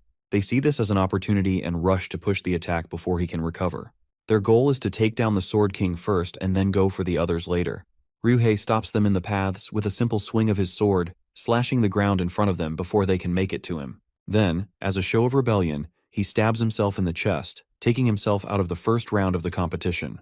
That gives the first kill to the Korean team, shocking the entire crowd. It was recorded as the Korean team's kill, even though Ryuhei took himself out. Now Jihan's prediction is starting to make sense, but the question is how he even knew that this was going to happen. Jihan can't reveal that, but he tells Diego to focus on the match for now. With Ryuhei taken out, the Korean team has an easy time eliminating the remaining Japanese players, giving the first win to Korea. The MVP role goes to the support who cast the spell that originally hit the Sword King in the first place. And just like that, things have taken a completely unexpected turn. But they are exactly what Jihan predicted. Everything is going exactly the way it did in his past life, even down to the dividend rates of the betting app. Back in the recovery area, the Japanese players confront Ryuhei for his rash decision. He's the nation's representative, and he just casually killed himself to prove a point. Ryuhei is tired of their constant whining and calls them a bunch of trash without any sense of professionalism. He can see now why they lost to Korea every time, and he's tired of being around it. He doesn't care about their childish friendships, and he calmly tells them that if they don't recognize him as their leader, then he will kill himself in every round until they do. With the choices laid out before them, they have no other option left but to accept Ryuhei as their leader if they want to win. The second round starts, and the Korean side is just as confused as last time. They don't understand why Ryuhei killed himself out of nowhere. They initially wonder if he's a spy or something, but they quickly see that that is not the case. The Ryuhei on the battlefield is clearly more than willing to fight now, and he has a completely different atmosphere around him than last time. The Korean team stays alert and prepares to defend, but in the blink of an eye, Ryuhei has delivered an attack so powerful that it hits 3 of them all with 1 hit. The raw power of the attack shocks the players and the audience as they realize the overwhelming gap in power. Then he follows up with another attack, immediately killing the last remaining player who survived his vicious attack. The Korean audience trembles in fear, while the Japanese audience screams in joy and chants Ryuhei's name. The Sword King defeated the South Korean team with just 2 attacks, and that equalizes the scores. As expected, with the Sword King's return, Japan easily takes the 3rd round as well, and the 4th round is not much different. The Korean team can barely show any resistance against Ryuhei's overwhelming power, and it ended up being a completely one-sided defeat by Korea. By the fourth round, they try to put up a harsher fight, putting everything they have into the fight, but it's ultimately pointless. Even with his hands bound, he's still somehow able to move the sword with some other power and break his chains, defeating them one by one without missing a beat. It's only the archer and the mage left, and they both struggle to hold their ground. But it's no point.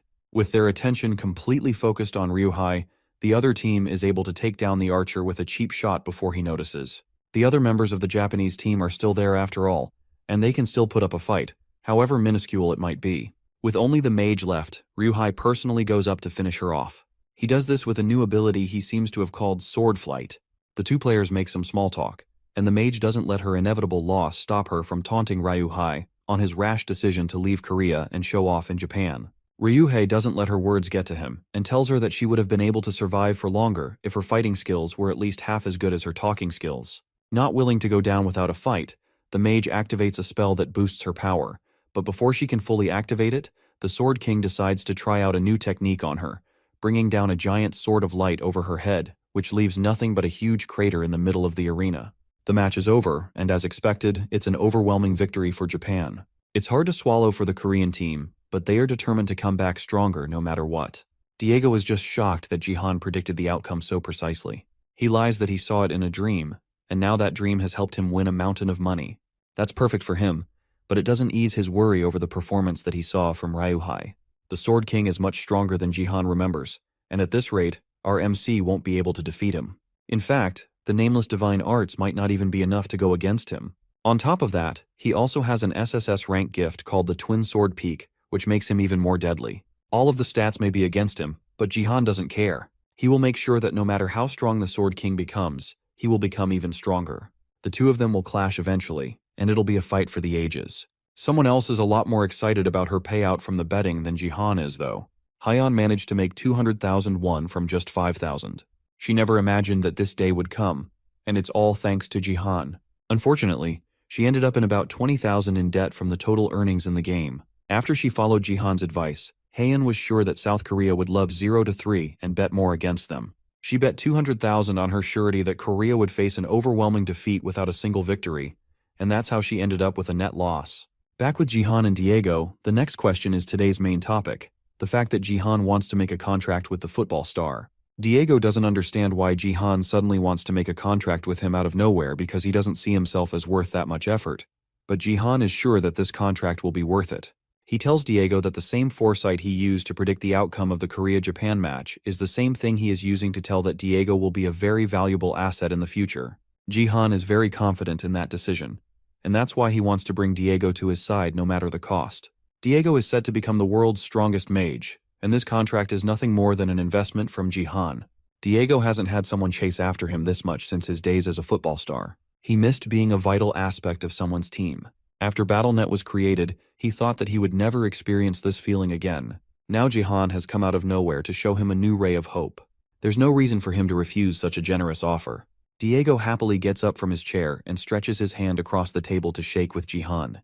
He will never forget the kindness that Jihan has shown him today, and he's determined to pay him back 10,000 times over. Jihan smiles lightly and tells him that he is eagerly waiting for that day. Meanwhile, elsewhere, Gayoung is facing her own battles in a gladiator match of her own. She's not as skilled as Jihan, but she still easily takes out the competition, and is known for constantly placing at the top in any mission she's put in. People usually team up to take her down because of this, but she's always able to send them flying with ease. The game ends as she takes out the last two threats and brings down the total numbers, and once again she places first. Her result of 5 kills isn't bad at all, but she can't be satisfied with just this anymore. She has to get stronger to compare to the high-ranking Sword King who showed overwhelming power during the Korea-Japan match, and also to Jihan, who has grown into an undefeated legend. Gayoung started slacking off after she entered the Divergent Guild, and she has to do better going forward. Seiya is facing similar struggles on her end, and she reads an article about her father's recent victory with a pained look on her face. She tries to play it off, but Hisu can tell just from the expression on her face that Seiya isn't in a good place at the moment. The vice president offers to stay at Seiya's place for the day to help reassure her, but Seiya declines the offer. She's just happy that Hisu is willing to drive her home since her uncle was busy with work and couldn't pick her up today. The driver even apologizes personally again for making a mistake in challenging Jihan for no reason the other day. Then Hisu brings up another topic that the two have talked about previously, and asks if Seiya has given it any thought. The Sword King's daughter still seems hesitant to agree to whatever they discussed. Their conversation is cut short though when the car comes to a sudden stop. Hisu angrily asks her driver why he stopped so suddenly, but the reason is crowding right in front of the car as they speak. They have arrived at the Sword Palace, and right in front of the building there's a crowd of people seemingly waiting for her. Jihan has finished his meeting with Diego and makes his way home across the rooftops. He notices that he feels a lot lighter now that his strength has increased, and he has also grown a lot as a result. He takes a moment to admire the view from the top of a building, and sits across the edge, watching the peaceful streets below him. He used to relax on rooftops in the past when he lived in the United States, and this makes him somewhat nostalgic of the past. Now he has gotten a first-person view of the kind of person Ryuhei was in this era. In reality, he never got a chance to fight the Sword King himself in his past life. During the era where half of Earth's countries had disappeared, and he started becoming one of the high rankers, the Sword King, who had been the top-ranked warrior, suddenly disappears without leaving a trace. Jihan still has no idea why he vanished. He's definitely as strong as Jihan was at his peak. Just because he's growing quickly doesn't mean that Jihan can afford to take a break. He has to grow and become even stronger than he was back then. To do that, he needs to achieve the full nameless divine arts as soon as possible. Now that he's done resting, he continues his journey home where a startling scene is waiting for him. Hisu's driver tries to shift the people out of the way so that Seiya can pass, but there are just too many of them. These people are reporters, and they are all here to try and get first-hand interviews with Seiya. Despite the larger man's attempts to hold them back, they all keep trying to push through to reach the car. They keep asking her questions about the Sword King's match today, and even accuse her of antagonizing the Sword King with her prior statements. They keep trying to approach the car like vultures, and the scene starts to get incredibly overwhelming for Seiya, who is still trying to process the entire thing. Seiya covers her face as the reporters press their cameras to the car door, hoping to get a peek of her. Because of that, she doesn't notice the subtle smirk on her friend's face as she pretends to comfort the distressed girl. Behind them, an angry voice calmly calls out to them as Jihan approaches. Then he uses force to push all the reporters away and create a comfortable space for himself to reach the car. The reporters are still relentless, and they accuse Jihan of laying his hands on innocent reporters who are just trying to do their jobs. They even accuse him of not caring about his public opinion. On the contrary, though, he really cares about his public image. That's the reason why he's treating them so kindly despite how angry he really is. The enraged look on his face is enough to shut the reporters up and force them to look away, and he reminds them that they should be grateful that things ended here. Then she reaches the car where Seiya is still covering her face in distress, and kindly tells her that they should go home. As the two of them leave the car, Jihan takes a moment to thank the driver for trying to protect her. Then he walks away from the car as Hisun wishes the two of them goodbye. Once they are far enough from earshot, Hisu bursts into laughter that she almost couldn't hold back during the whole ordeal. The other reporters notice her as she laughs. She is the daughter of the owner of South Korea's #1 media outlet. It's sad that Seiya has to go through this, and Hisu smiles as she silently reminds the girl that it's all over for her. Meanwhile, Ryuhei goes on public television, once again claiming that he doesn't have a daughter. He abandoned his past and came to Japan, and he says that if he has something that can be called a daughter, then she is nothing to him now. That's the big interview that caused this huge fuss, and Jihan can barely hold back his anger at his former brother-in-law is acting towards his only child. Despite his anger though, he's more worried about Seiya. His niece had just finally started to brighten up, and this came out of nowhere to ruin all their progress. Her expression has darkened again, and he can't help but feel terrible that things are reaching this point. Suddenly though, Seiya calls out to him and asks if he remembers the promise he made to listen to any request of hers. The promise was made when she decided that she would help him find the Shadow Queen. She thinks it's time that he fulfills that promise, because she thinks that she has found the shadow after lots of searching. Jihan's eyes widen as Seiya pulls out her phone and shows him a video that she found which reveals the Shadow Queen's identity.